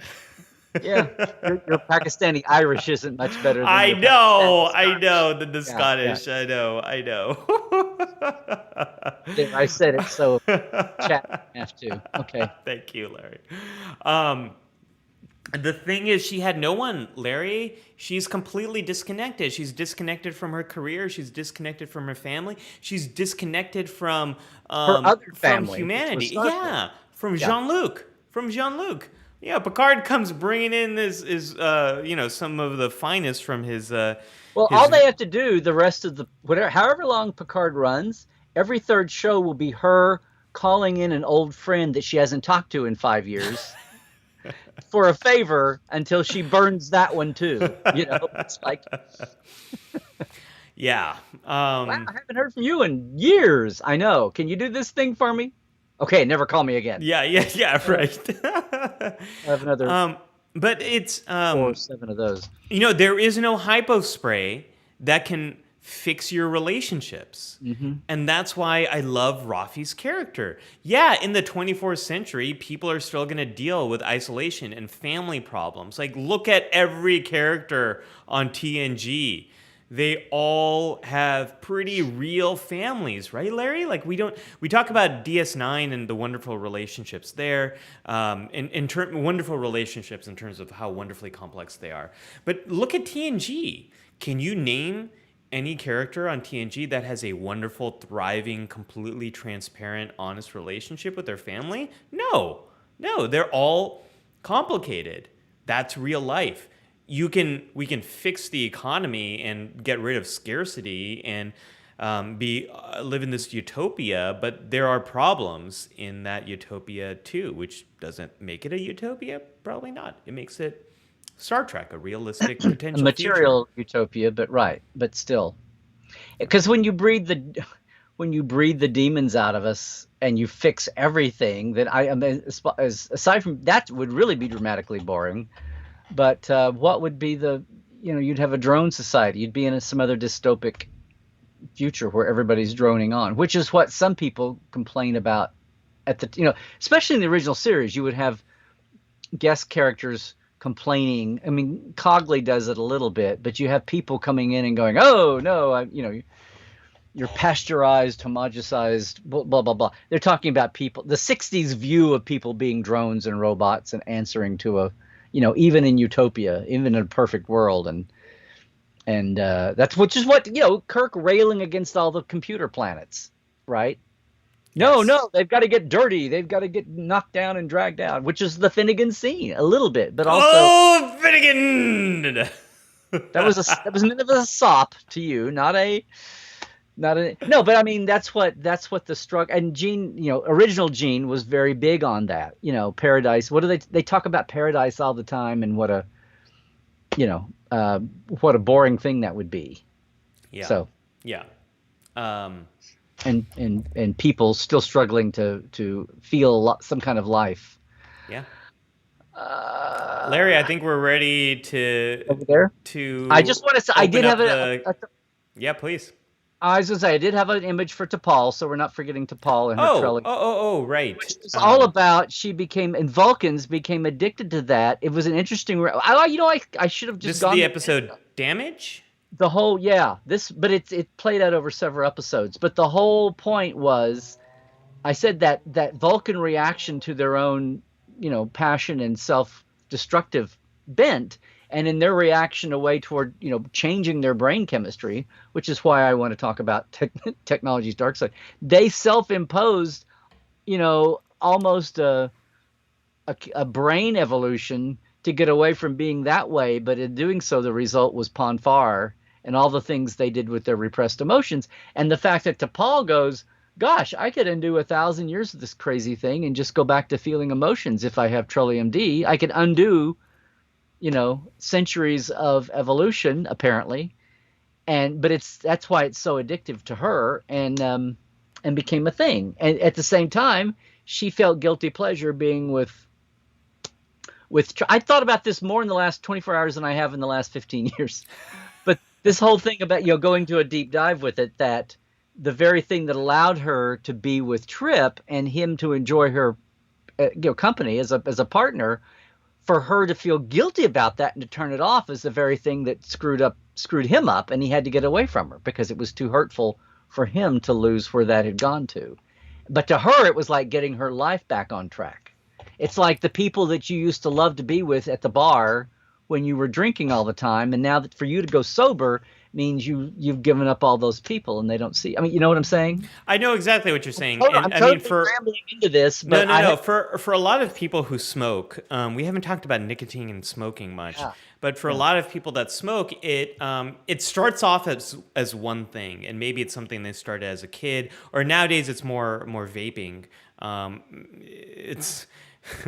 We've come full circle. The same strategies that cigarette companies use in the 80s and 90s, 60s, 80s, 90s, that whole era. 30s, 40s, 50s. Yeah, the vaping companies use the exact same one. And Julie Nimoy has actually been doing a lot with her foundation to try to address this, because that was something Leonard Nimoy famously Right. said. It caused his COPD, Yeah. and the disease that led to his death. It was really caused by smoking, and so Julie Nimoy has made it her mission to really help Mhm. people to get off smoking, and now vaping as Or, well, or never go there in or the never first. go there. Yeah, um, and I was going somewhere with this. Um, uh, yeah. Oh, this is where I We was going. haven't talked about nicotine, you Yeah, said. yeah, and it might start off as for one reason, that someone offers it to you, or it looks cool, or you've bought into Mm. all the media and the ideas around it. But smoking becomes very complicated. It becomes this ritual where usually, in many parts of America at least, you have to smoke outside, so you find other smokers, so you form this connection with other people, and it becomes this social break that is very it feels very good to have that connection with other people. It becomes substance use, and I should say every habit forming behavior, which is a larger umbrella of what we consider addictions. They start out as one thing, but they become something else over time. And one of the hardest things for people to lose with smoking cessation, with giving up smoking and becoming a non-smoker, one of the biggest challenges there is that loss of that social connection that you might have with Yeah. people that formed over the course of smoking. So that's a great Well, even the example, Larry. training, I used to work, I had a colleague at the paper. She was like the senior reporter, but she had the court beat. Hmm. Love you, Jane Cannon. And she sat next to me, and she's the one that always said, "Boy, it's a really good thing that most criminals are stupid. Like, they give themselves away eventually." Anyway, we were a noon deadline afternoon paper, and she would go to the courthouse in the morning, whether she had a trial or she was just looking through court records, to see what had happened. But a lot of times, if she was covering a trial, she'd have to get up, like the lunch break, and come back and then write a story. And she finally did, but she struggled for years with giving up her smoking. Mm. But for her, part of it was when she came back and had to every day, especially if she had a court that she had in a big trial, and she had to write that story on deadline, and she was the last, and everything was waiting on her story to go in the hole, and then we were printing. And she'd done it for years, so she was good at it. But even as she was done with smoking, and the pattern thing, she was big into breaking the habits of where she was and what she was doing, and that was the habit, like having a cup of coffee and a cigarette or whatever. And she had done so much of that, but one of the last things she broke finally was coming back and being on deadline, and she would light one cigarette just to get her over that 10-15 minutes of banging out and Yeah. crafting a story. And then she finally got over that, but I remember really vividly. She's like, "Okay, here's my one cigarette for the week," and literally she wasn't like cheating everybody and trying to put on an act. Yeah. She was literally almost, and people that have basically stopped smoking for after years, and then it's like when there's a stress time or whatever Yeah. the trigger was, and it comes back around. And for her, it was like when something was really, really stressful and she had to get it done. Maybe once a month she would pull out a cigarette and do that. And I just always remember watching her gradually get off. And Yeah, there's a lot of folks in the chat are sharing their kind of, experience with smoking. Robert says, smoked 30 years, 2 packs a day, usually while working, quit 18 years ago, just threw them away, got lucky, but I still have COPD, don't start. One of the things that really can help with quitting, surprisingly, is changing your identity. Once someone adopts the identity of being a non-smoker or someone who's quit, like as you did, Robert, and you could just kind of threw them away, that can be really helpful. But it's a complicated problem. And, Robert, I imagine, you said you smoked 30 years. It was during an era where it was cool. It was a part of the culture. You could smoke everywhere. And the other thing to say is, like, cigarettes are really engineered to make it easier to be habit forming. The nicotine that's added, it's very hard to resist those things, Larry. There's a great quote. I'm blanking on who said it, but I believe it's a scientist who said, "We've become very good at pressing our own buttons." mhm. And in much the same way that we take sugars that naturally exist in fruits, for example, but also have fiber, which make it hard to eat like 10 bananas or 5 apples. You get full because of all the fiber. Well, we have learned you can finally refine the sugar and put it in big quantities in a gummy bear, and now you're getting the sugar content that like you would never be able to get in nature. I see nicotine and cigarettes in the same way, that we've taken things that would be impossible in a natural way, and we've heightened the intensity, which make it really hard for us to give them up. Yeah, it's a lot of examples here actually in the comments about smoking and the effect that it's had.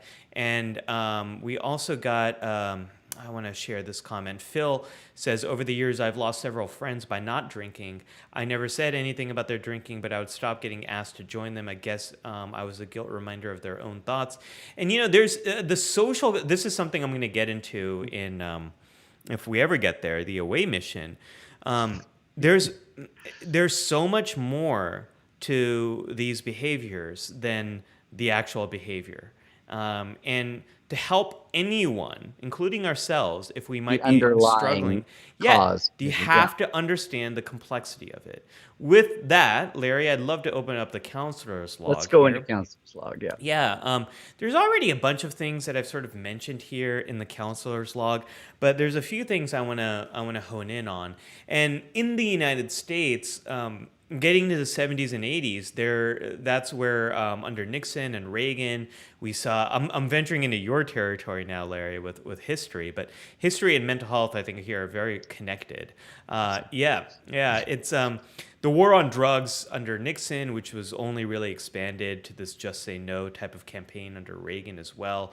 A lot of research around drugs was actually started to become banned and prevented. It's one of the reasons why we're only now starting to understand a lot of the medical benefits of these different drugs, whether it is some of the more cannabis. Cannabis, hallucinogens, ketamine. We're only now beginning to understand how they can help people with severe depression or anxiety, these different types of problems. Some of these drugs are really able to do wonderful things with the right medical treatment team involved. But a lot of that research became banned in the 70s and 80s. And the idea was that some of the original research on lab rats who were given access to cocaine or heroin in their water bottles, many of them would overdose because they would drink themselves literally to death. Well, a psychologist came along in the 70s and said, let me look at this a little bit more closely, because these rats were in a cage where the only thing they could do was use that substance. And if you look up Rat Pack or Rat Park, I believe is the study, you'll find out that this psychologist gave rats options and gave them an environment where they could socialize, where they could play, where they could have sex, or they could give themselves a hit of that cocaine or heroin. No rat in the rat park overdosed when they had exposure to these different things. In fact, they wouldn't really go to use the drug. They loved socializing, they loved playing, they loved having sex. And that idea is so important to recognize when it comes to any type of addictive process. We want connection, and if we don't have it, we might get it from that substance. This is also what we saw with a lot of the veterans returning from the Vietnam War.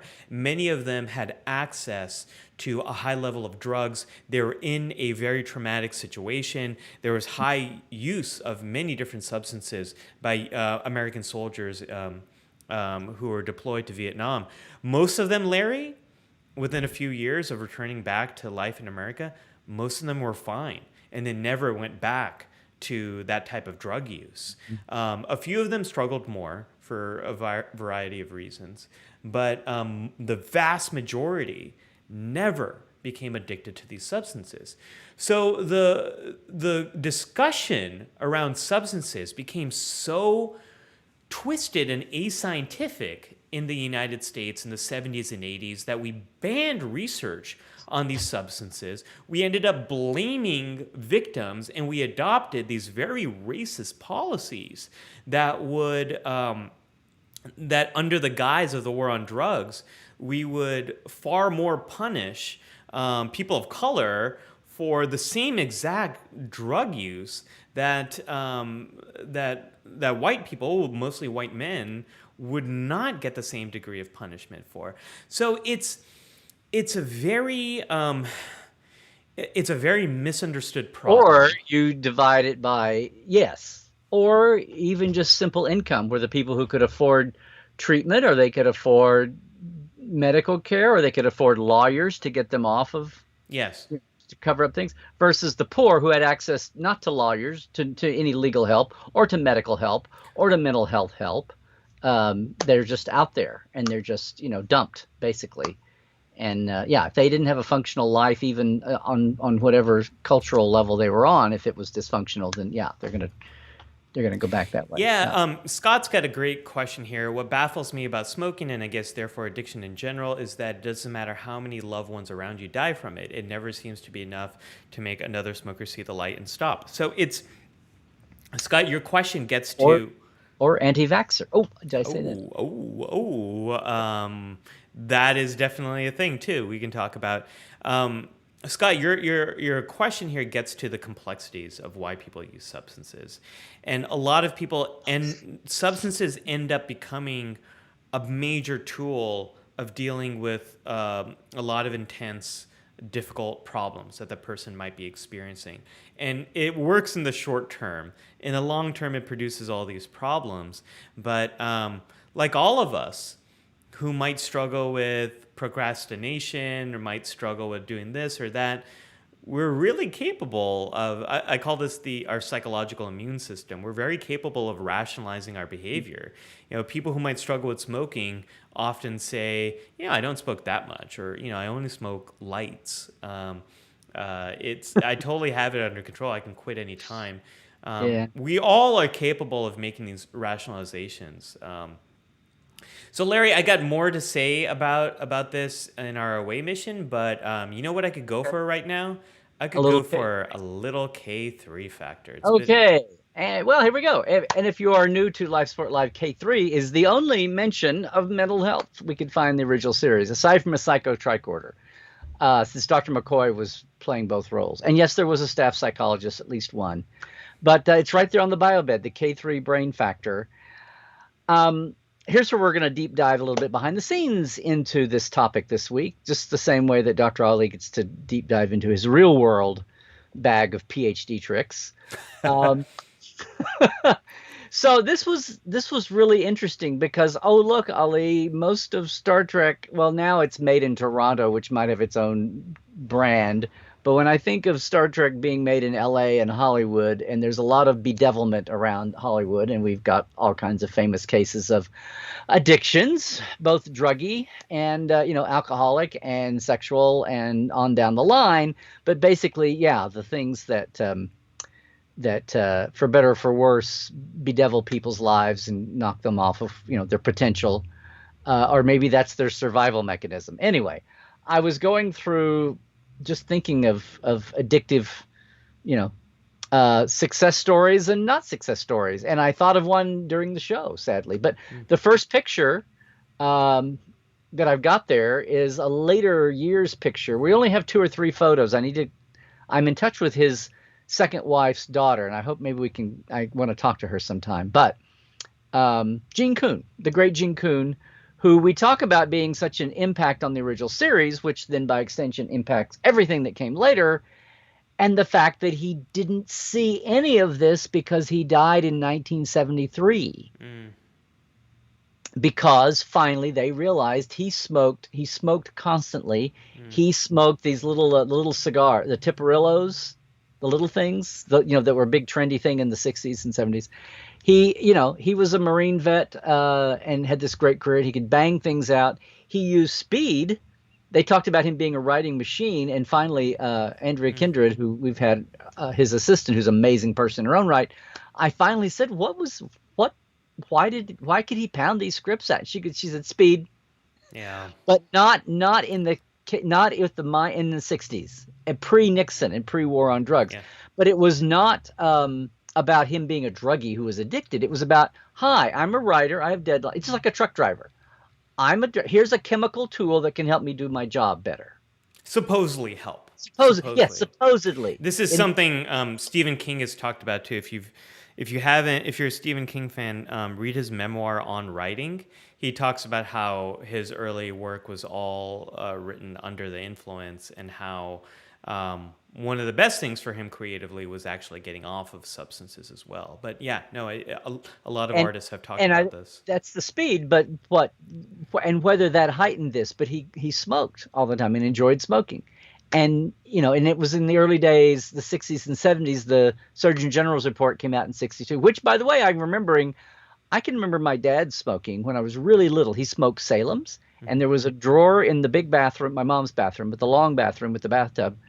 The first drawer right inside the door was where he would keep his cigarette pack. And he never bought like cartons. He would buy one at a time, and he didn't smoke all the time. It was there. I don't know if he was like a social smoker, but I just vaguely remember I remember it being there. And at some point as I got older, I remember that it just went away one day. And now I go back in my mind and I think, and I never had the chance to ask him, if they came out and said, oh, smoking causes cancer, and he went, oh, well, then I'm not doing this anymore. And it was a very matter-of-fact thing. I don't remember any big travail or drama with him stopping smoking. It's I have to go back and think about it now. But anyway, that's like people that drink and their body processes, and as long as they don't get carried away, they're drunk that night, they're fine. But in Gene Coon's case, there was none of that going on, and he did, and he coughed a little bit toward the end, and they just found this inoperable cancer. And he may have, there's a lot of debate about whether he knew and he was just scared he wouldn't go to doctors.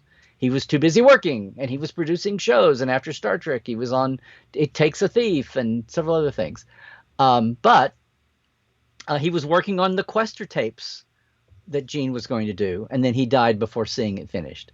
But that's okay. And he lost all the acclaim, all the future of Star Trek by that. So there's a thing.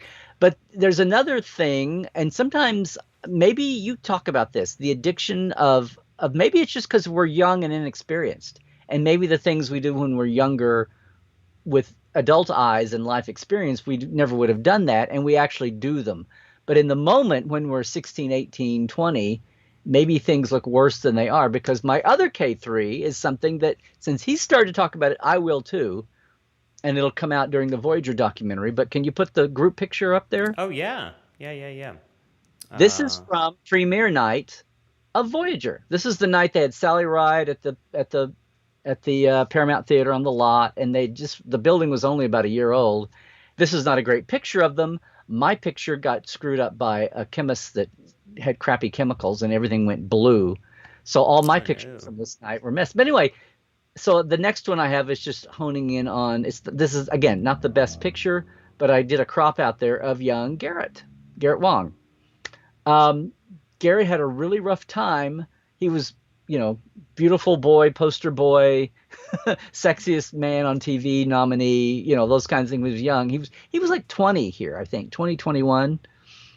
But by the second year, he was having a really rough time being on time for work. And basically he was like a game addict overnight.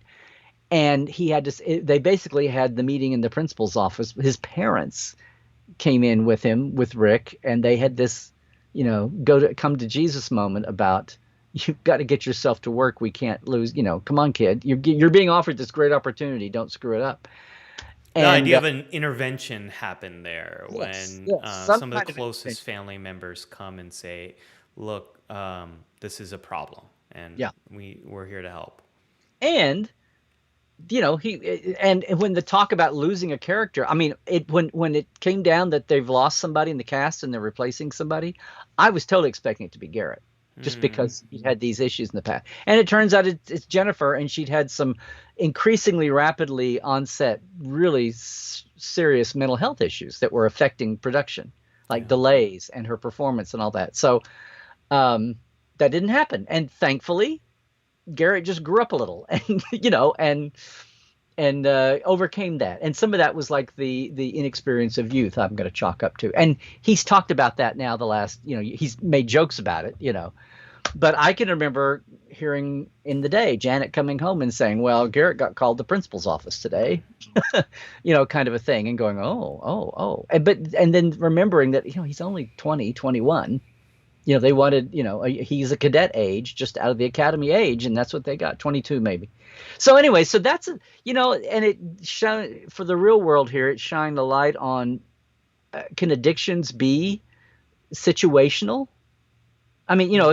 if part of it is about it being a response to an emotional situation or a loss or something we're not getting in our Yeah. life, Yeah. repairing the underlying damage, Yeah. sometimes it might just be being in a stressful situation without the support structure to deal with it. Which is, yeah, I mean, Being that's, young, being young and thrown into a high pressure situation. yeah, it's, I think the similar things that made Rafi at risk for substance use problems, the same things that made soldiers stationed in I Vietnam was just at about to risk. say 18-year-old draftees stuck Yes. far from home. Yeah. Yes. And the same thing that might make a young actor who suddenly moves to a new place, gets a lot of money, and starts living in a culture where there's extreme access without some of the other supports in place.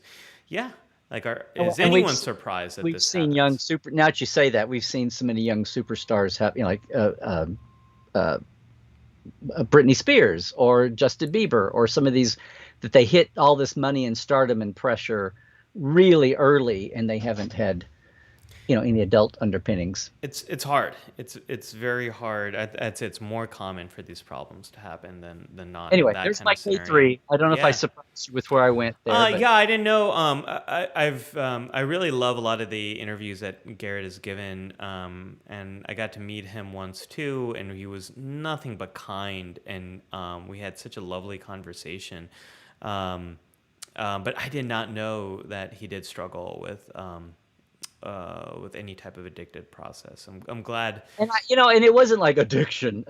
Although you Sure. could say, well, he couldn't put the games down, but it was, it was, It was getting it in the just, way of his life, yeah, it was getting in the way of his life. which is where we would define it as a problem.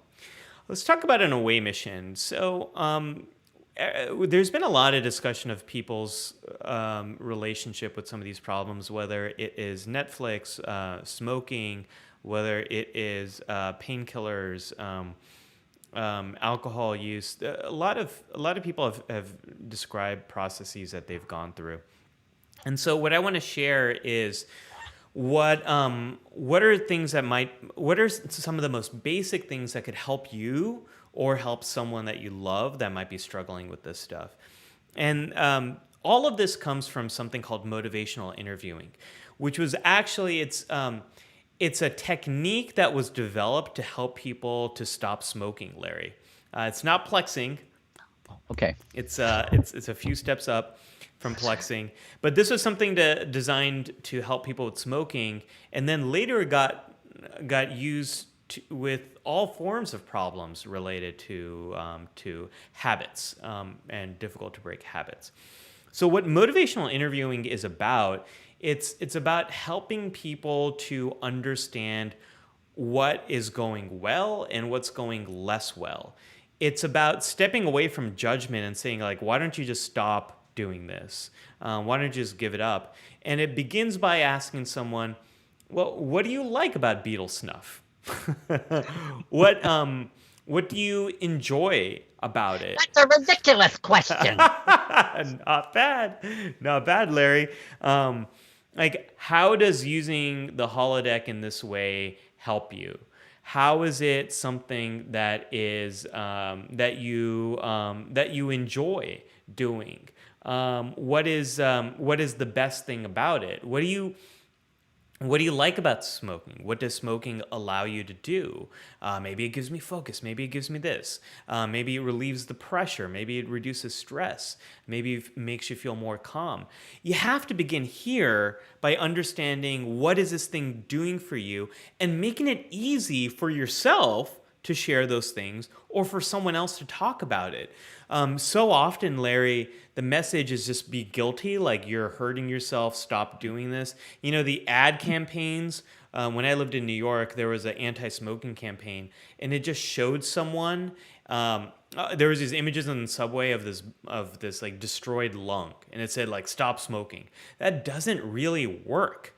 In fact, This is the your brain. This is your brain on drugs. that makes no sense. Yeah, it's a frying egg. That makes like what? The ad campaign that actually worked was the Truth campaign against smoking, and the way it worked is it tapped into teenagers' natural anger against being manipulated. They don't like being told what to do, and so the Truth campaign in the late '90s, early 2000s. It was a campaign centered around look at how the smoking industry is manipulating you. Look at how they're tricking you. And it tapped into that natural desire a lot of adolescents and young adults have of like, don't tell me what to do. And it worked. It was super effective. And then vaping came. You're not the roaring boss of back. me. Yeah, Yes. exactly. So scaring people and trying to guilt tripping them, it does not work, Larry. What does help is understanding how is this working for you and making people comfortable with sharing that. Then what you also do with motivational interviewing is you ask, what do you like less about it?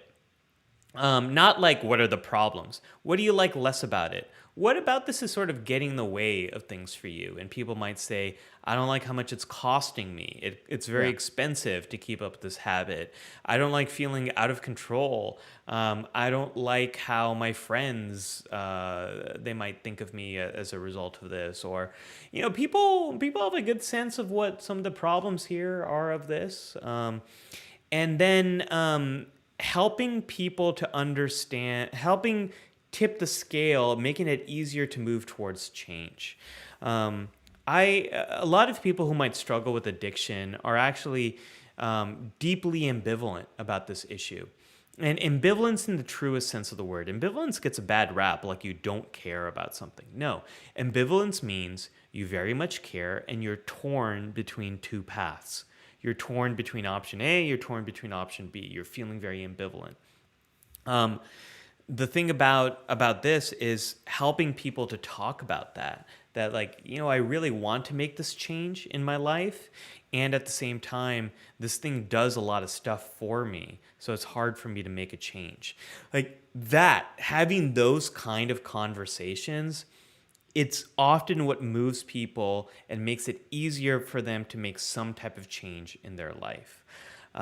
That's where we should go with these conversations. Open mind, listening, curiosity, trying to understand, not guilt tripping, not making people feel bad, not saying like, what's wrong with you? Why can't you stop it? It's about curiosity and approaching these things with curiosity. That's what actually helps people to kind of open up and realize, you know what?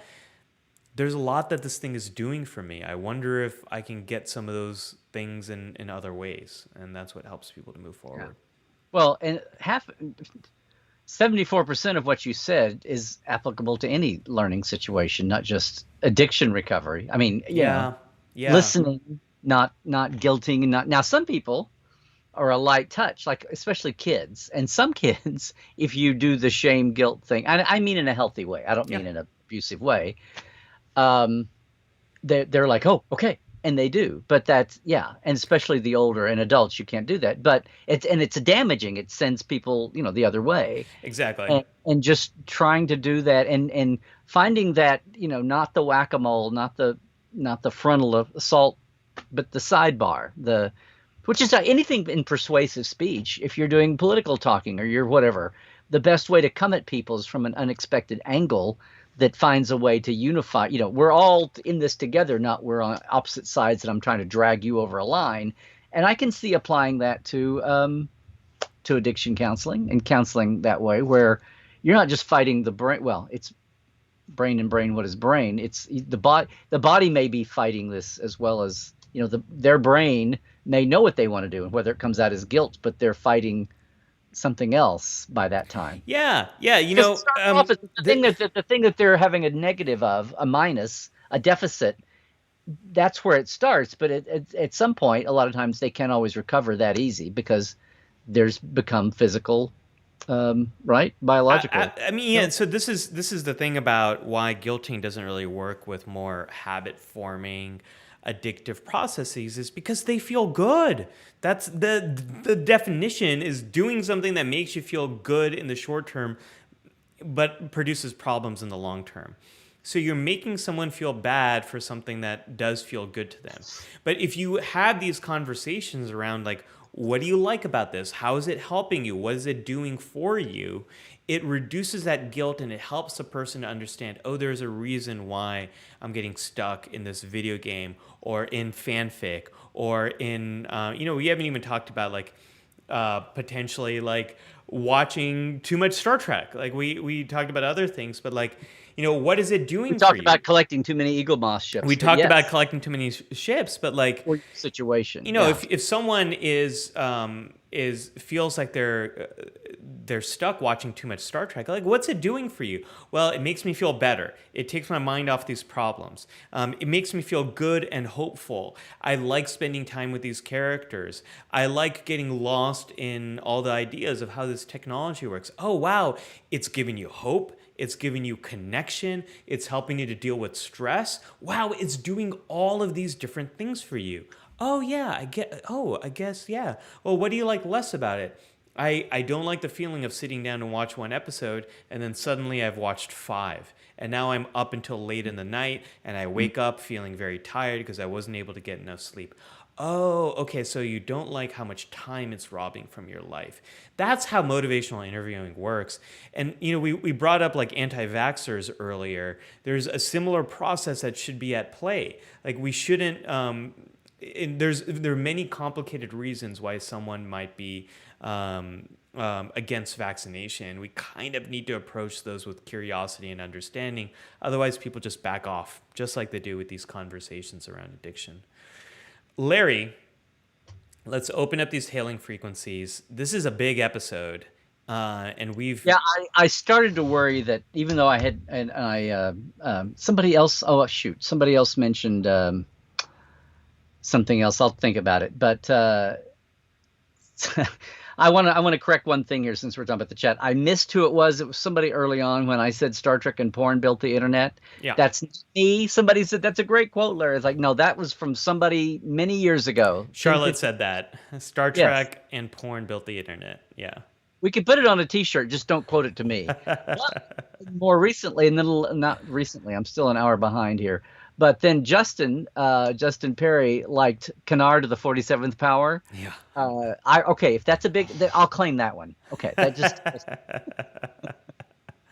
Oh man. And Does TeePublic let you make your own hashtag shirts? probably. Also, a shout out to our friend Tekla, who says, "Hi guys, watching you from my bed, recovering from yesterday's foot surgery. Tekla, I hope you feel better soon. Get some rest. Get some Star Trek. I guess we are. I'm a poor substitute for an episode of Star Trek, Larry. But I wish you a speedy recovery. You there. could be entertaining, Ali, but in a whole different direction. Zahir says, I think I'm addicted to therapy. So, Yeah. Zahir, yeah. that is only a problem if it leads to those long-term negative consequences. So, can someone be addicted to therapy? Sure, if it's causing them problems in the long term, if that problem might be cost, or that might be time, or if it's you're going to see many different people at once and they don't even know care isn't coordinated. Absolutely, that can become a problem. This is. Yeah, Could you there. include things like the eternal student, like the guy that just keeps going back and getting degree after degree after degree and not going out into the real world? Yeah, I mean, and this is where there's a question earlier about addictions versus obsessions. And someone asked a great question about the Ferengi. And are they obsessed with profit, or are they, yeah, so Libby asked this, are Ferengi addicted to profit or just obsessed with it? And I think it gets complicated, Libby. I think they might be addicted to the pleasure of getting a good deal and the feeling of that, or of in much the same way when you gamble, and you might win. I think they might be addicted to that, and they're obsessed with the business. They're often thinking about these things, about how to acquire more wealth. But that's also culturally sanctioned. Like right now, it's culturally sanctioned to be a bit obsessed with cleanliness, with social distancing, with giving each other space, in some parts of the world, in some parts less so. And this is where things get complicated. Larry, the thing that is most, the thing that our minds are most, get the most pleasure out of is the anticipation of a reward. So with getting to gambling, what is most Like the end of the happy music. yeah. The most addictive part of a casino is the waiting to see if you get it, if you won. It's that part. And the same is true of every other process. Like waiting for a new episode, waiting for Lower Decks to start is where most of the pleasure kicks in. Waiting for that first sip of your coffee, waiting for that is where the most of the pleasure kicks in. And I think for Ferengi, that the anticipation of all that profit is where the addictive process can play out, and the constantly thinking about how you're going to get this good deal, that's where the obsession comes out. But again, this is culturally sanctioned for the Ferengi. Does it produce long-term problems for Ferengi? For most Ferengi, probably not. But for some, maybe. They might make deals that really put their lives at risk, or other people's lives, or their long-term livelihood.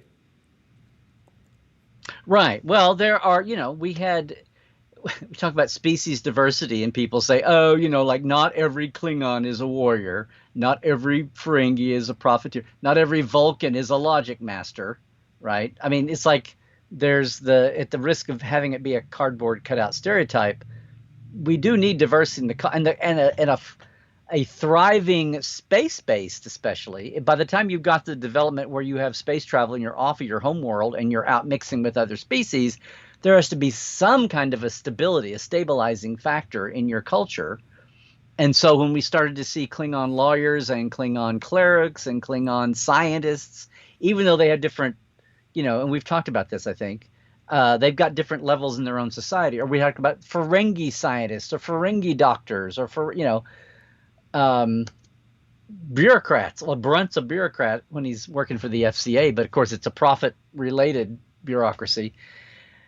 But that gives, it's great to see texture in the culture, and then you have to think that those are people who didn't go, whether going into the mainstream, the Klingon Defense Force or whatever. Do the houses have their own militia each besides the main, But I mean, it's like the people who didn't fit in, whether they find a way to make that work. Like by the time I was in high school, I wasn't big on sports. And by the time I got old enough, if you went outside in the summer and worked out hard, you sweated a lot. And that wasn't anyway. But I didn't have like a killer instinct in me, or the need to feel like, I don't know, in high school football. And I tried in 8th grade. I went through 2-a-days. I went through summer, and 2 weeks into fall practice, I'm like, I'm just fooling myself. This is not me. And everybody was great. And what I wound up doing, I had 1 or 2 teachers, and we're talking like 8th grade, right? 9th grade. Mm-hmm. I had 1 or 2 teachers that said, when we do homecoming, I didn't do it full bore, but it's like at homecoming, they should have said, let's have a contest, but it was a small school. Somebody said, why don't we get Larry to like announce the homecoming thing with all the queens and candidates and blah, blah. And we're talking small town Midwest. Okay. But don't attack me for homecoming and sexism and things. I'm talking, Friday Night Lights here. But basically, it was like my teachers found a way to have me quasi participate in, the game and the whole atmosphere of the thing, and not in my own way, and in a way that was like suited to what apparently I was going into. So anyway, I've thought about that. There's times when if you can't do the thing you want to do, but you can be supportive, like guys who couldn't be soldiers in the good war, World War II, but they were airplane mechanics, or they were interpreters, or they were code breakers, or they were women, clerical staff. I say women, I'm not being sexist, but it's like, how can you participate? How can you contribute without being in the main line? So when we talk about Klingons all being warriors, well, not everyone was a warrior. But if that instinct was like bred into if the instinct was genetically bred over the centuries, from the not fight or flight, from the fight only, but you couldn't realistically be part of that, there are other niches in Klingon society to do that too. And the clerics on Boreth are all trying to bring back Kahless. How much more supportive of warrior mentality can you be than trying to bring back Kahless and support, So I don't know. To me, it's like not everything is a cardboard cutout, even when we talk about the Klingons are this, the Ferengis are that. And it not only makes more sense culturally and scientifically, but it makes better stories too. So yeah. Yeah, and this was a question Libby raised earlier: is Worf addicted to the Klingon ways? And a lot of this comes down to the culture and what is appropriate and encouraged. Larry, there's a few comments I flagged that I want to make sure over the course of this episode that I wanted to get back to. That was my last hurrah. Go for it. Yeah, Dan earlier said, I've had addiction to Coca-Cola and have had to quit and have had quite serious dental work due to that addiction. It's the sugar and caffeine that gives me the fix. I've tried to wean myself off it by opting for Diet Coke and the other sugar-free carbonated alternatives, but it's still really hard. And one of my uncles as well, let me put this back up. One of my uncles, as well as one of my father figures in my life, sadly passed away due to addictions. And I think this, Dan's story here, thanks for sharing that, Dan, really speaks to how common this can be from everyday things, and how when you get too much of anything, it can have really detrimental... Even love, Lieutenant. What a Kirk moment right there. If you too much of anything can really have detrimental effects, like in the case of Coca-Cola and the effects that can have on your teeth. A few other ones. Christoph said Reginald Barkley was addicted. Dan. Yeah. Christoph says Reginald Barkley was addicted to his therapist. Great example. Great example. Thank you, Christoph, as a follow-up to Zahir's comment earlier on. We've had a lot of discussion about Vulcans, and do Vulcans have an addiction to logic? Larry, we should probably do a Vulcan psychology episode. We haven't done that. We've done Klingon mental health. And Ferengi? And I think we did Ferengi. Yeah. Yes. I don't think we've done Vulcan, but that would be a lot of fun. Yeah. Nathaniel said, is there an episode in which one teenage son is addicted to collecting Eagle Moss models? Oh, wait, that's my life. Yes, there is an episode, just no budget for it. Right. Yeah. We kid because we love their products so much. Phil also said, having is not as satisfying as wanting.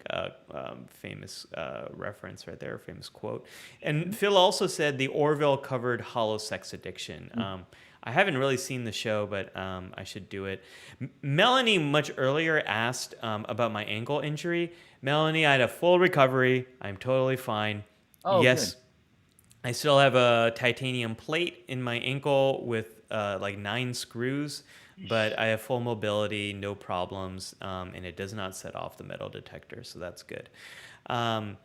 I forgot about that. Eileen said Day of the Dove, and is that an episode, Larry? If it is, I'm completely... That's the Whirly Energy Vampire Ball, original series. Is there an addiction... Squirrel doesn't fight in a burning house. Yes. Is there an addiction story there? Well, that's what Eileen, I saw that. I didn't know. I'm trying to think. They all become a little... It's like, are they addicted to fighting? It's the energy ball. It's a little bit like the DS9 where they're locked in an eternal combat. They die and then they come back. Right. Except in this case, it's not just the nature of the moon or whatever. It's this this alien consciousness that's Yeah. doing it for its own. It draws energy and sustenance from other people's hate emotion. Right. It's like Right. I always called it the whirly hate vampire. Eileen Yeah. also said, I have a few obsessions, including exercise, coffee, and lately Keanu Reeves. We didn't mention exercise, Larry, but that's also something that people can. So, yeah, somebody else said something about addicted to the gym and working Yeah. out. Yeah. And so this is where these things, what's an addiction, what's an obsession, when does it become an eating disorder? All of these things get complicated, and they have a lot more in common than people realize. Scottish Trekker also said, doesn't Tilly meet an Orion who's addicted to drugs and Kronos in Will You Take My Hand? Good pull. I totally forgot about that moment. Yeah. Yeah. It's I shouldn't have jumped here without. It's what's his name? It's Baylock. It's his little brother, who's been in more series than almost anyone else now for the one-off guest stops. Clint Howard. It's Clint Howard. There we go. Is that character? I thought you were going to go Jeffrey Combs, who is going to be in Lower Decks, I believe. As a voice, yes. As a voice, yeah. A sarcastic, some kind of mini computer, big tricorder voice. Yes. Perfect.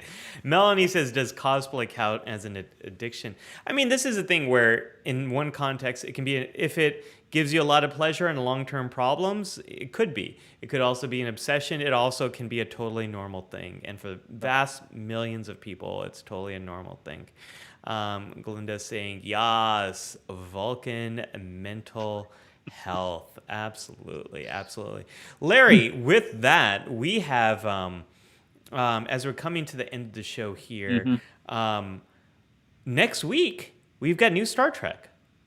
We do have new Star Trek, and as we figured out our calendar, 2 calendar announcements, but for us, no show next week. Yes. And next week is Vegas week. Guys, I'm going to try to do some live reporting from, the last 2 or 3 years I've tried to do this. This year is such a little experience. I feel like we're all in somewhere between a petri dish and a chipmunk cage this week. I feel like I'm walking into one big human experiment.